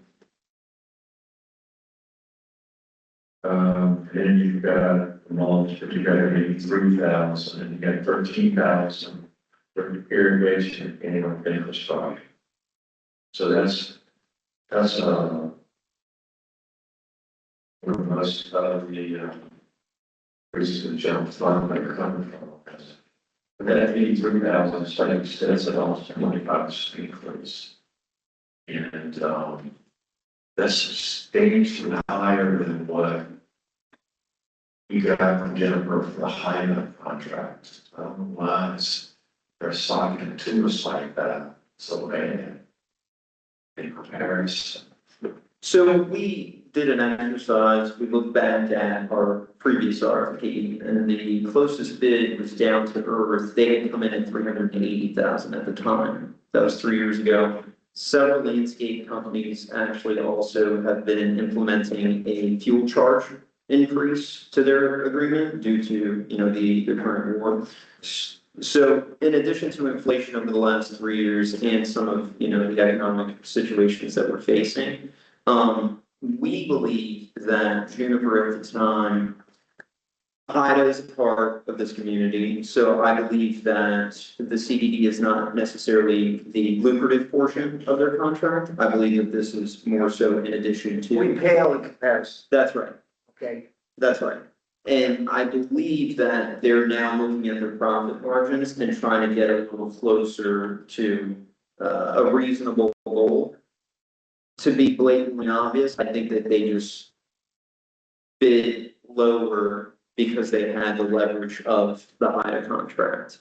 Nonetheless, at the time, it was a formal RFP. They came in, the previous board reviewed them to the grading criteria, and it was obviously a advantageous effort on our part to leverage the fact that we have the entire community with Juniper. And David, to your point, only time is going to tell if this 420 is reasonable or not, because the other bidders now will have to put forth a proposal based on the scope, based on the mapping, and all the changes that we've made to it. So Jennifer essentially told you 420 is their grant. That came down, I believe the first number was 500,000. It was close to 500,000. Yeah. Just over. So when we saw that, I said, that number ain't gonna work. That's correct. Okay, there's no way that we're gonna go from 380, how much, 338,000 a year to 500,000. That's a non-starter. Yeah, If you wanna be a player, you're gonna have to come way down off that number. and they did. Yeah, so why do you think they started the number now? Did they think we were gonna go for it? Well, if that was their strategy, it completely backfired. Well, you're gonna get our As soon as I saw that, I said, that ain't working. Right. Okay, I don't need them on. Okay, that automatically opens it up for another company to walk in. Right, correct. Be prepared, be prepared. We haven't bid this out for 3 years. Whoever proposes on this, I'm expecting them to come in very high. The number that we're gonna get probably from other companies is gonna maybe equal 500,000 or more. So we have to be careful with this, and for the item, if we go and change, I would expect the same ripple effect with that.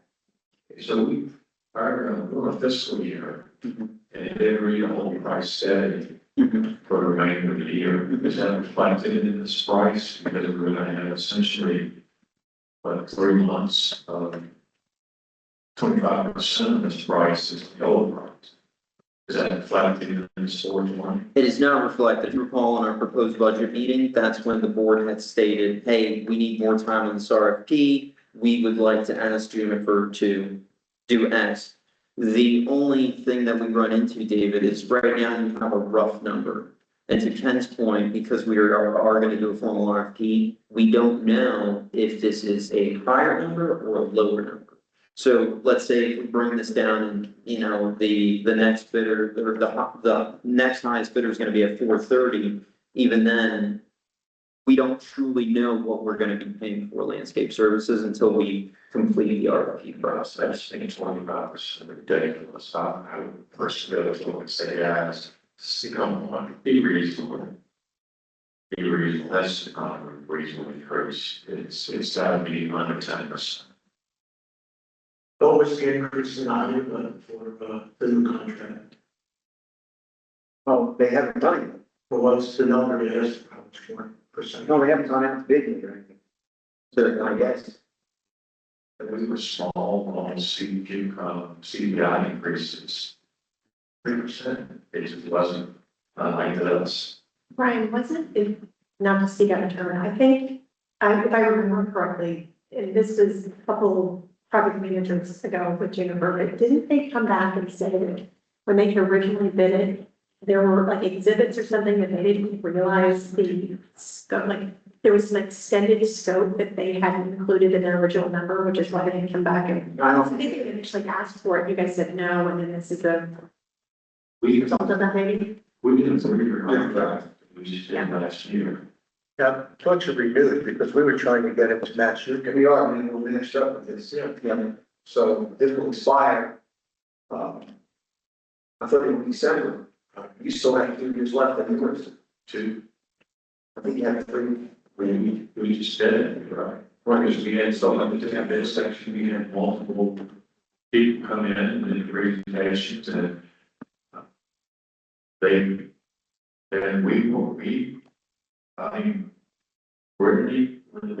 really hammered them down price and look, this is unreasonable. They started out really crazy high and we told them that's not gonna work and not that budget, it's not gonna work. And we got it in pretty good. And we did follow the same suit, right? I mean, they did come down, I think they were roughly over 500, so you're seeing 420, I mean, that's a good chunk down. It's, judging from the nearest bidder in 2023, it's not that far off. And if I account for inflation and regular, 3% increases throughout the year, that 420 is pretty close. And nonetheless, they have to go through the formal RFP process. So even this price is not locked in. They could come in on the RFP and just 500.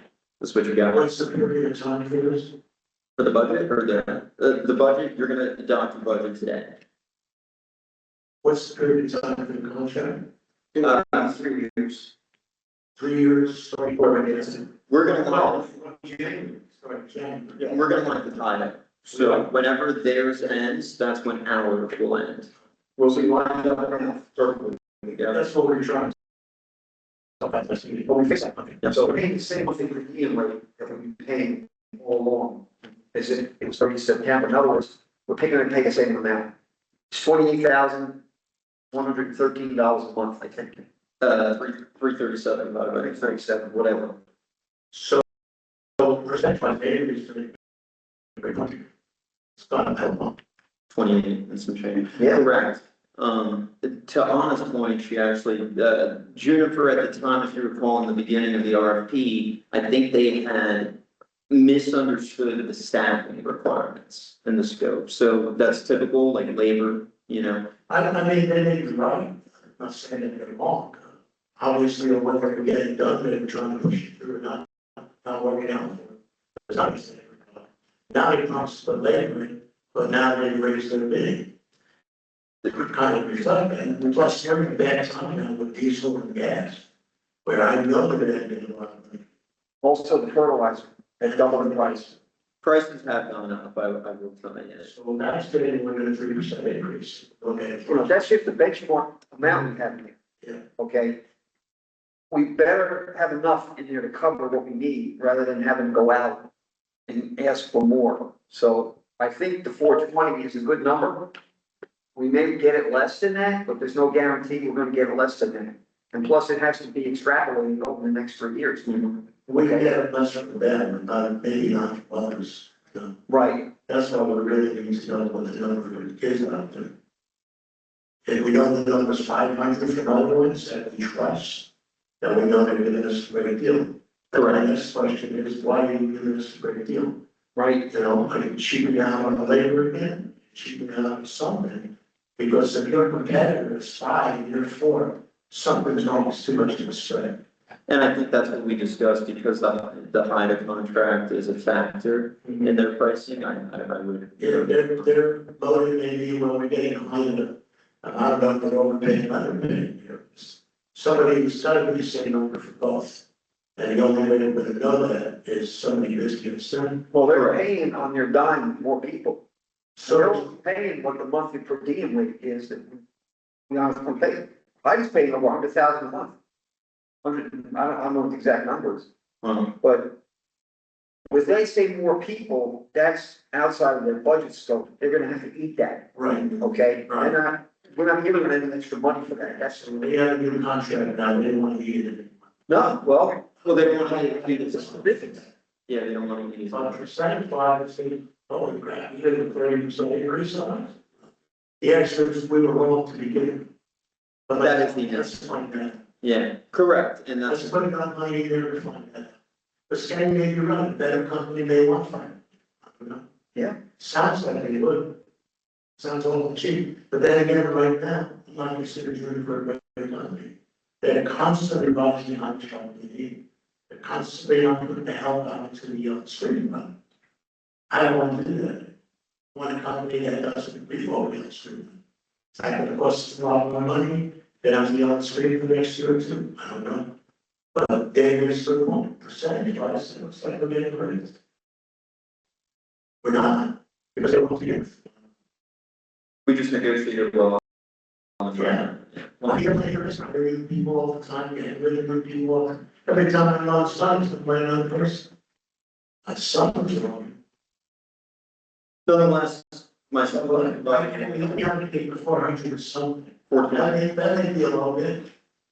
It might be. but we're comfortable with this number. We're comfortable because we don't know any other bids. Correct. Yeah. So whatever we bid, it's not really not a big deal. It's whatever we sell on, it's a big deal. So maybe we're a bit a little bit higher, but other legitimate companies tell us that it should be. Based on not having manpower issues every week or every other week. Well, my experience says you should plan for the worst. Yeah. And this is kind of the worst number that we kind of keep up with, Brian and myself. I think the worst number is. It could be, Yeah. but it's But never wanted. as far as getting what we need in here without, you know, I sit there and I listen to them with excuse, you know, I've been in business a long time, you've been in business, a lot of us in business. Those are the worst excuses. Okay, well, we didn't have the guy, now we got a new guy, and now I'm the guy, and now, how many times have I heard this speak? You know, you call me and it won't be done. I only have one guy that's gonna retain this.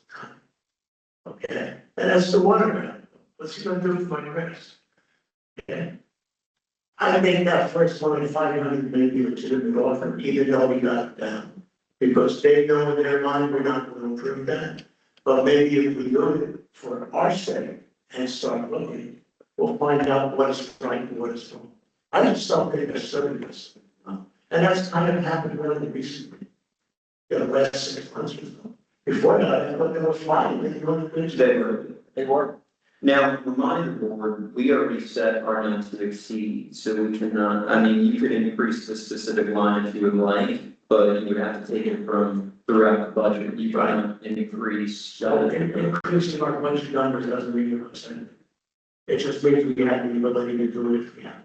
Well, you, so, in totality of your budget right now, like, let's say you wanted to move 500,000 into this line instead of 420. We now have to go throughout the budget and look how we're gonna take 80,000. That's what I'm telling you, go find the 70,000. So you want to, so I personally would go with the number that said it's wrong, and I want another company to tell me that. now, Because if we go on that 400,000 and we have the same numbers we've had this year, which I think we will. Then, well, we're trying to get what we do, and now we don't have the budget to go with that. the RFP, we won't disclose our budget to the vendors that are gonna be bidding. They're gonna adjust their price. So again, we can move, 80,000 throughout this budget. I'm just gonna tell you, we really went as close to the mark as possible. And we stripped everything to contract amount and we, padded our reserves in the areas that we could. So it's not that it's impossible, but we'll have to figure out where we're gonna pull $80,000. So again, we're only collecting. Okay, we're having a very case, their numbers wrong, and their numbers going to be based on the same service area percent, which we're not having. So let's go through this exercise. So if we needed to pull 80,000, let's look specifically at our reserve budget right now. So, He doesn't like. okay.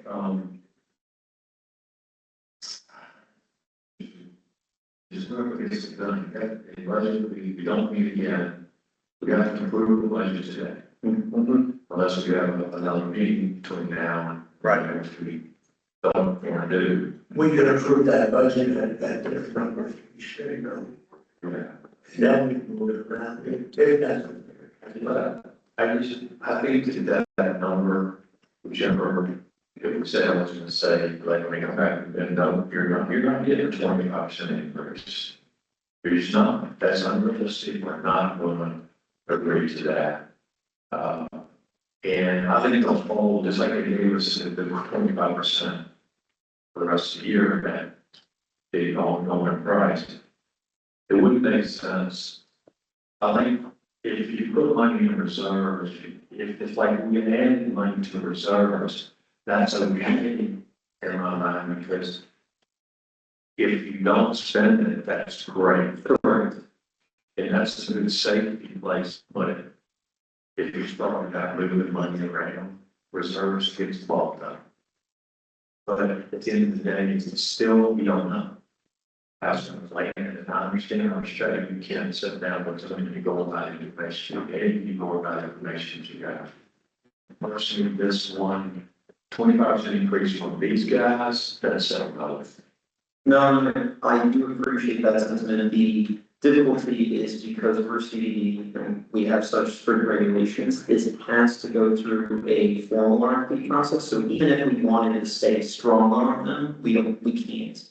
Because our RFP is up, right, our data contract, we have to go through the formal RFP process. Yeah, I mean, I'm listening to that, and I kind of agree, it's fine, but they started off at 50 something. So, I don't get it. I mean, they were ready to negotiate it, because they started higher than they wanted, and they immediately gave 25 back. 25 may be too high, it may be too low, I don't know. But since we are putting it out for bids, I'd like to have the money available, in case we find out why it's. No, that's It's better to have it than not have it. to David's point, here's what we have to do. Are we happy with it? No. We Are have they to, gonna, are they gonna get well by the end of August? I don't know. They promised everything. They're not paying any more money, they can't pay what they have to have, they're losing money every month. They're losing, but if they want to retain the contract, it's a big contract with us. Scott, we take it, we're gonna make money. $10 million contract, right? We're gonna have the same problems we're having now, if they don't retain that. Yeah. That's what I'm worried about. So I listen to all of this, I want the option that if we need to pay more to a better company, that we have. and that's what we're gonna work on together, because this is our, adopted budget. So we need to look at our budget right now, and we need to figure out, we're gonna pull $80,000 from that all. So, would you like to first start in the general fund to see what we could pull from, and then whatever trickles over to the reserves? You have to do turns on those, if you recommendations. Okay, well, let's look at our general fund. So you do 11 and it's very, that's behind money or what? All right, so here's that. So let me look at our current date financials. And one off grid that stands out, I was actually working with Supervisor Brennan on some of our utilities. So utilities, even though we're accounting for the worst, we are, as of June, trending 41,000 in the positive. So I feel confident to at least borrow 20 from that line. So let me pull up our budget again. So let's say if we're gonna take 20,000 now, to line 49 to be specific, we'll bring that down to 121,110. Everybody comfortable with that change? Okay. So let's borrow 20K from utilities. All right, so we're on the look for 60. Aquatic maintenance has been staying flat. We are trending in the positive, so I feel confident that we can borrow 5,000 from aquatic maintenance. So 5K. I have kind of a bad feeling From aquatic that aquatic maintenance is going to become a much bigger issue. Yeah, but this is what's now, That's in the current contract. I don't think that's take money out of it. Okay, leave it, don't take money. I wouldn't take think money out that- of that. I'm a little afraid of, That's I'm a okay. little afraid of that one. That No, one's that's- becoming a huge issue. No, that's why we're having these discussions. I understand. Don't be afraid, John, you're absolutely right. I wouldn't be here, so I'm okay. You're absolutely right. I'm not riding this boat down. Yeah. Well, that's the problem, there's no vote to run. So David pointed this out, storm system maintenance, the reason why we increased this by 15,000, we plan on doing some battery plans, in our, storm systems next year. But we could borrow that 15 back and just utilize the reserves as needed for any storm system. So let's take 15, the 15 that we proposed, let's borrow that from, actually, I'll just do the line, it's line 53. Line 53, and that's line 49. Okay, so now we're on the hook for, pushing for, 45,000. All right, or is it 35,000? 35,000. 45,000. All right, okay. Irrigation repairs. No, all right, let's move on. That's a non-starter. Everything, all the irrigation is getting older. Don't you have 30 already, Frank? What was that? So irrigation repairs is that, we won't talk about it. So I'm gonna leave landscape as it is, because we're already trying to funnel that in, so fair. Let's go to sidewalk pressure washing. So this is a good line to borrow against right now. So we already took this line down by 30,000, but we just did our annual pressure washing. Or biannual pressure washing. So, honestly, it's typical we used to do, in between years, we would cut it down drastically. I feel confident borrowing, 40,000 just from this line. And basically, every 2 year project. Mhm. And you know what, the last one they did, it's really still standing up pretty good. Rolling studs? Yeah, so I don't know when they did, the sidewalks still look good. They do a great job. I don't know that it's gonna go longer than 2 years. Well, The same sort of thing happened the last time we did it. It goes pretty good, but 2 years is about the limit. well, they're gonna push the sidewalks against, you know, doing the shrubs and everything, you know, against the side of the shrubs. Line 62, all right, so we're gonna borrow line, or $40,000 from line 62, sidewalk pressure washing, so that line's gonna come down to 15,000 instead of 55,000.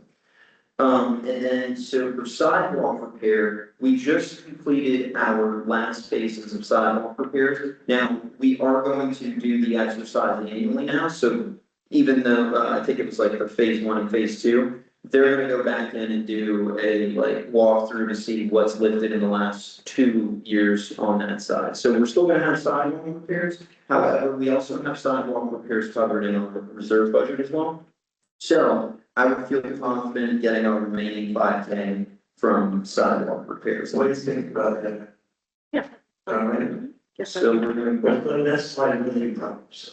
So borrow 5K from line 63, very good, all right, so let's just make sure our math's correct, so 55, 60, 80, we found the 80.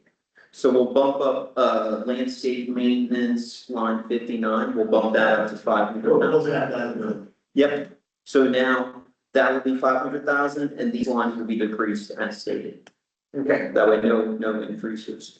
I still believe what they said, 25 increase, I don't know what their option was, I don't know what their game was, but I know that they don't have enough help. Every time we said we send somebody over, that's why I asked the question, do you have a supervisor, okay, the project was stuff? And he told me, yes, you know what, I don't believe it.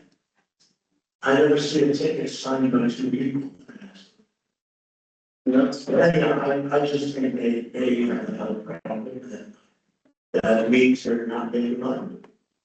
That's exactly what it means. I think their profit margins, if they're not already in the negatives, they're probably breaking even and they're. There's nobody for a story to be the problem, I understand that. But I'm not gonna go a whole year's worth for a problem that we just in a few months. I understand 25, I just think they're coming from a place that's not the biggest concern. And that's my concern. Okay. Do they have the ability to do it? Yeah, are they doing it? No. Say, It's been kind of a repetitive thing with that, with Juniper. They seem to be very cyclical in the way they manage and operate. We've been through this several times. What would they do, but they still where it is more than people. yeah, it's constant management. I'm spending a lot of time going out, checking up on them and making phone calls saying, hey, I was over here and this looks like crap. What are you doing about it? Moving this money around is okay, in my opinion. We have enough in that line, and we probably have enough when we execute these dollars to cover these reductions that we did, these reprogrammings that we just agreed to. But I just sat down and they looked at the 2 years of execution. Home filter cleanings, 2, that's 5,000 a year spending on that. Home AC replacement, we just spent $8,500 to replace the air conditioning in pump number 1. It cracked out, we had to replace the whole thing, $8,500. Abbey Hill main line, $35,000. Fix that. Phase 7 and Legacy, 2 lightning strikes on the controllers at 17 grand. We're gonna recover 6,000 more probably. Frost recovery, 18,000 for debris removal. Replantings, 5,000. Bulldozers did 3 this year, that's 24 grand. Phase 1 and phase 3 irrigation control system overhaul, $39,000. And oh, by the way, the bridge requirement is 175, but now you gotta add another 40,000 for that, and we're over 200 grand again. So before the 200 grand, those total up to be $329,000.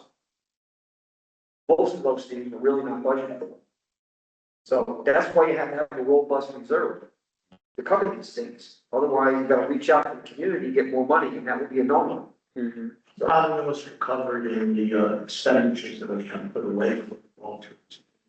Yeah, but these are the things that come up. Yeah, during the course, like you said, he wants like this, so It is. one day we're gonna have fast. It's that simple. Well, I mean, we're doing okay right now, but who's to say it's gonna be the same situation in 2 years from now? I don't have a magic. You know, I know the answer to that is educate the people who live here. Yeah. This place is not run by a nickel and dime. You want a nice community, you gotta pay for a nice community.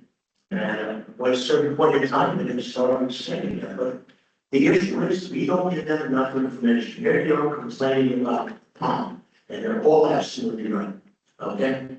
They don't have written answers, they have answers, boy, you told me this, and that. Okay, that's what they told me. So now we're running right. Well, what you're saying, we're gonna have to spend this and this and this. We have to spend it because we're 21 years old. Right. That's why we have to spend it. You guys don't want to spend it, you're just gonna have the dilapidated, you know, yeah, your first structure on your house, and go down. Well, you know, they'll get a little bit of an education on some, believe me. But this is where we're gonna start. Yeah. But we can't start by having a vendor who wakes up in the morning and says, oh, 3 guys didn't show up, no big deal. Can't have that anymore. So I'm trying to fix one problem, it only because right now, we have contracts coming up on that. Otherwise, I wouldn't worry about that. But right now, we have contracts coming on. This is probably how we usually work. What are you doing about it? Oh, we got a new guy check, it's gonna take care of this, take care of that. Well, you know, what happened to the last guy to take care of this, take care of that? He resigned. Yeah, why? Because he couldn't get what he wanted. That's part of the problem. Yeah, but you know, the issue is gonna be, why can't you do your job? And it's help. If you look at me and ask me, go experience something, that's me. If you can't supply help, you're giving us a price, then you're not gonna be able to supply help on again. Why are we stupid enough to take? We need to investigate, and we're gonna be able to do that. For a perfect time.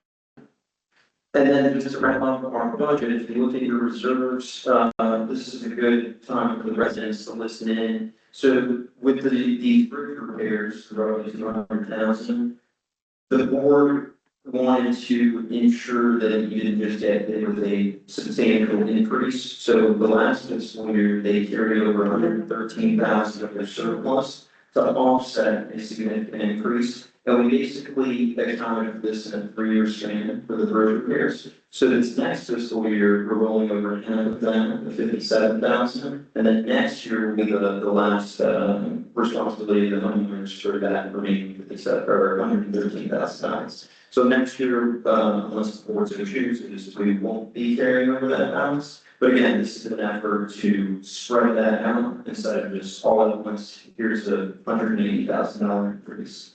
So we, as I stated, every year, myself and Ken spend hours together to ensure that we're looking at this budget. Any increases are justified and well thought out. Everything has been true up to your contract and just tracking with not only inflation, but your actual property needs. So, the reserves, if you look, they have been increases. This has been our flat reserve. We would recommend continuing with this and allocating that 57,000 that we are allocating, and keeping the budget as stated, with the annual increases being reflected on page 6 of the adopted budget, the approved proposed adopted budget. So that'll show the breakdown between each household of what their element obligation will be and what the variance of the increases are looking like. So the budget categories, 10% is for admin costs. 70% is for operational field operations, actual contracts or services provided here for the CDD. And then 20% is for the reserves. I think that split is logical, makes sense. We're not top heavy with overhead here. And so 90% of the budget is going to things that we need to do, okay? not the banking revenue. Direct costs. When is your contract up with, Juniper, do you know off there? 2 more years. 2 more years. Okay. You get away with 60-day notice? Yes. Okay. We may find somebody that's really good, but doing this thing.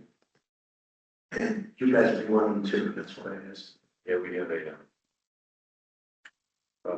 with or without cause, either party. Okay. Yeah. Is that 30 or 60? I think it's 6. 60. We have the same law in it. Yeah, well, Again.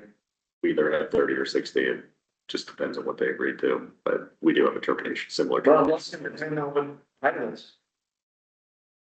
It We will. don't want to have 2 vendors in here, I'm telling you. I've been through this before. Yeah. It becomes a management nightmare in here. So it's sort of, it's totally, It is. sure, no, you. I think you got 3 left. But whatever you You have. have a activation period of 3 on that. I think you're on, that's why we aligned. Luckily, we got the 3-month extension at the same time, right? With Juniper. So we're aligned up now with Vital. I mean, for lodging, with the reserves, I don't have any issue with that. I feel like the bonds pay off. 30-year fixed period, do we know when our bonds mature? So I told you this game. It went. Series 2030,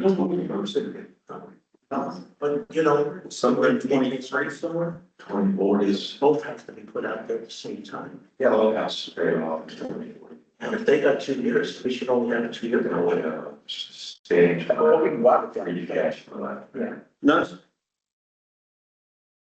But you do have a series 2017 as well, but I'm anticipating you guys to be somewhere around 2040, in the 2040s. Residents here, 2040, they said. Yeah, Right. 24. now, debt service, just a little reminder for everybody, you can't pay it off in advance. If you ever need a pay off quote, you just reach out to our office through email, and we'll be able to give you that balance. So you can have that, payment obligation. Yeah. Some residents do often. Never to happen again. I'm the vote on it. In terms of, debt service? Yeah. It's a fair question. So if you pay it off, it'll never come back, that's correct. For your household. There's balance. I reached out, probably 2 years ago, got the number, just didn't do anything, just saying, if I pay that amount, I will never have the bill on my. You'll still have your operation meeting. Give me 1 second, we're gonna. Go ahead. Are we ready for supervisor comments? And I have no idea. We're gonna be looking for a motion to adopt resolution 2026-06 as presented with. I would do that in this, Second. Very good. Motion from Bob, second from, David. All in favor? Aye.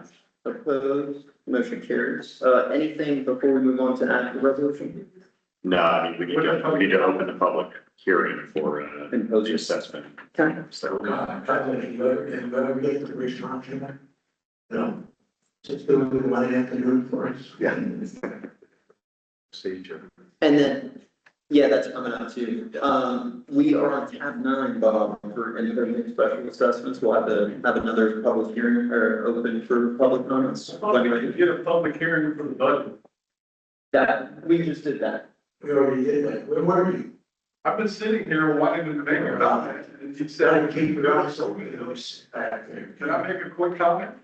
We're actually going to open up for public, so I'll take a motion. We're done with it. You can do nothing about it, sure. Open up for public comments. Open it up for comments. Right, second. Do I have a second? Seconds. Second from Ken. All in favor? Opposed, motion carries. Public hearing is open for imposing special assessments. And you see your names and address. More from 6498, and that's, I really just wanted to make a comment about, I don't want to change the budget. I think you could have done the Juniper thing. I agree with David that, you know, the amount that they're talking about is way too much. You could have cut it in half instead of making 80,000, could have made it 40,000. But the other point I wanted to make was surprised to hear about having to replace all of the concrete pads coming up the bridges. Has an assessment been done to those, Hannah, that says that all 10 of those need all 10 of them replaced? Because if some of them are not settling, why do the pad if you're just gonna fix the wood bridge if it doesn't need it? Saves the money, was my only question. So we did go out and look at all of them, and I asked for a price for all 10. If we don't need to replace all 10, we won't. But the purposes of making sure that we're covered, I wanted a price for all That's what I 10. want to And then hear. during construction, right? So during construction, as the bridge comes on and off, we might see things that get revealed during that point. It might get cracked or broken. The other thing is, from an aesthetic perspective, it, you know, doesn't look great if 8 out of the 10 approaches are replaced and other ones are not. But if there's no reason, if there's no engineering, there's no settling, there's no drainage issue, the path is fine, it's not cracked, we'll leave it alone. That's what I'm thinking. Yes, sir. So, well, to answer you a little further on that, we know on some of them we had to do it was a custom bridge. So when he's building a bridge now, he came up with a little bit of a different design. And that's why we want the money there just in case. No, I understand having the money, I just don't like replacing things when they don't need to be replaced. And I answer your question as long as we do it. Okay, No, very good. any other comments? Special assessment, I want to know what this language is about. Gonna make you welcome. Name and address when ready. Carolyn Anderson, 3424 Gorilla. I want to know what that means and why is that language there? What is this whole special assessment thing? And, you know, are we looking at special assessment? Is it, you know, change in the language? Is it something new? Why is it here? It's, I would like Kenny answer it, lawyer on that, so It's the CDD terminology. It's no more than an annual assessment.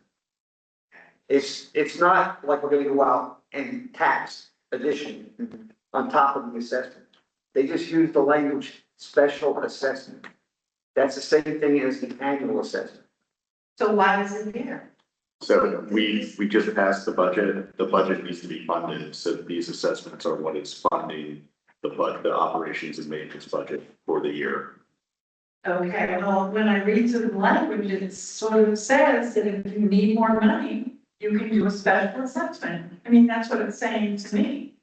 So the word is misnomer, it's not really a special assessment, it's just an add-on to what we had before. But the language that is asked to be done, that's what we call it.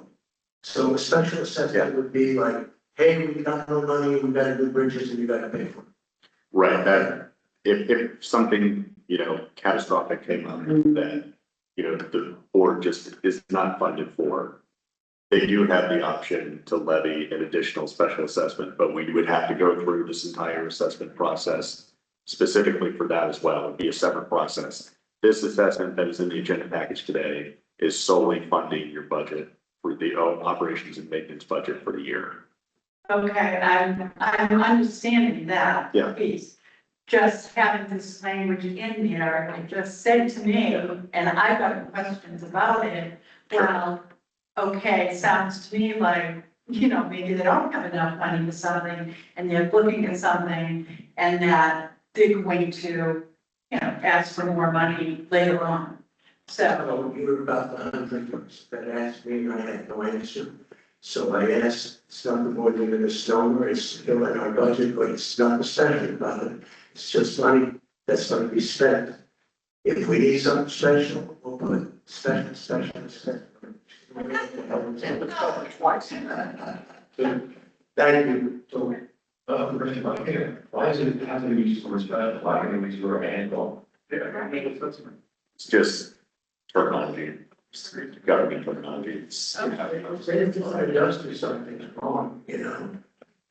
No, that it's got a bad, Right, because here in Heritage Island, or other HOAs, when you say special assessment, that's coming outside of your dues. You're gonna get a mail, you can get a mail saying you owe $1,000 extra. Yeah. That's not, it's it. We have to mirror what's in the statute. So I mean, this is just our standard form that. So basically, we can't get rid of that word. Special. Okay. Can't get rid of it. It's the statute, David. It's the statute. Statutory. Take it up with the governor. Yep. Any more business out there? I think Some fine people that are here. Thank you all for staying, by the way. Motion to close when ready. Supervisory comments. Real quick, just need a motion to close the public hearing. Oh, I thought it was also. Make a motion on the public hearing. All right. Second. Second by David, all in favor? Opposed, motion carries, and then we still need to adopt the resolution. Kyle, anything on resolution 2026? No, I mean, I think just for, the record, I can run through it really quickly. Just states that, the budget that you just adopted, these funds will be funding that budget. Section 1 states that, Section 2 finds the specific benefits for the provision of services, facilities, and operations. Those benefits for a special peculiar benefit for lands from the district. And then benefit exceeds or equals the cost of the assessments. There will be a operation and maintenance assessment imposed under this resolution, which again funds the budget. It also certifies for the collection of the fiscal year 2027 installment of the debt service special assessments as well, which are your bond assessments. For these will be collected via the tax roll. The board is not locked into that in the future, but that's the easiest by far. We would never recommend that you not go through the tax roll going forward. It also includes the assessment roll for the properties. So, like Brian said, we're just looking for a motion to adopt resolution 2026-07 to fund your budget. Motion. So moved. Dave. Second. Bob. All in favor? Aye. Opposed, adopting resolution 2026-7. All right. Right, Joe's still on. Joe is on. Joe, are you hearing on the calls? Oh, she had a demo point. Yeah, I think she's been. What did you want to know? Did you want to know? Do you want me to vote? Yes. I can vote yay. You know what we're voting on? Don't ask where I am. Right at this point. Yeah. All right, so I got a vote there. I will not remember the other votes since she did not vote. So resolution 2026-7 was voted 5-0. Very good. Jumping in at tab 10, Bob, for our next public hearing. Got another one. Yeah. Oh. I don't, they look like they're trying to get your attention, maybe not. We're good. Okay. We're going with reliable procedure. Yep.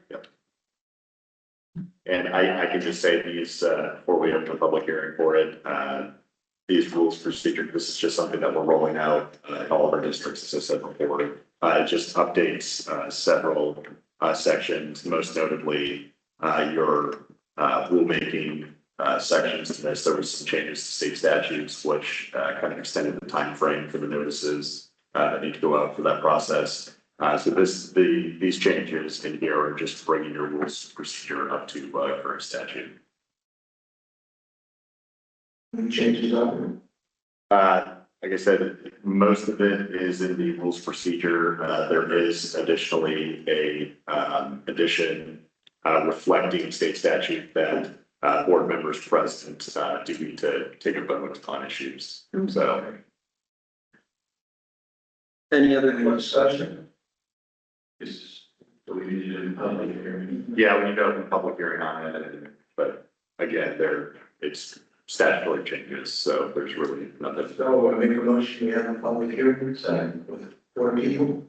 Public hearing open, seconded by David, all in favor? Aye. Joe? Aye. 5-0. Any comments? No comments? No comments. Make a motion that we close the public hearing. Second. Aye. Aye. All in favor? Opposed? Aye. All right. Joe, Aye. are you, you're in favor? Aye. Very- All right, public hearing is closed. Legal, anything to add before we? Nothing beyond what I've already stated. So I think we're just looking for a motion to adopt the revised rules of procedure. Wesley, quick question, Sure. page 4, item D, who's the treasurer? Representatives. Oh, yeah, page 4. Presenting. Yeah. Okay. So Rosetta is a person, is the treasurer? Yeah, it specified your officers. That we have on file. Okay. Yeah. And you answered the question, I have page 5, I saw it very unusual that no board member can abstain. Any vote, less than 5 names. Correct. Is that all that's happening? So things that's getting okay. Last question I had on it, I guess it's a notice, page 10, it has to be a newspaper, that's the only notice applied. Yes. There are counties that are moving towards online notice as well. The county needs to set up a specific website for that. They are pretty slow in rolling that out. Right. Okay, and then the very last, this is the last question, in the system or statute, it says on page 13, paragraph 11, the district has not adopted Robert's rules of order. Is that for a statute or is it just a district hasn't adopted? The district has adopted it. Typically, yeah, I don't have any districts that do have adopted Robert's Rule of Order for their meetings. Seriously? Yeah. That's right. Okay, that's it. Pretty good. So that's one of the reasons I was annoyed about getting the landscape. We can't really add to it. You didn't listen. We done? Motion to adopt resolution 2026-8 as discussed. So moved. All right, David. Second, John. All in favor? Aye. All right. Aye. Opposed? Very good. Supervisor comments and turn it over to the public one last time. All right. David, you got any comments? Sir, Cheryl, you have any comments? Just one, our Office of Records, I don't think that we publicize where that is, and I'd like to see that added to the website. That's it.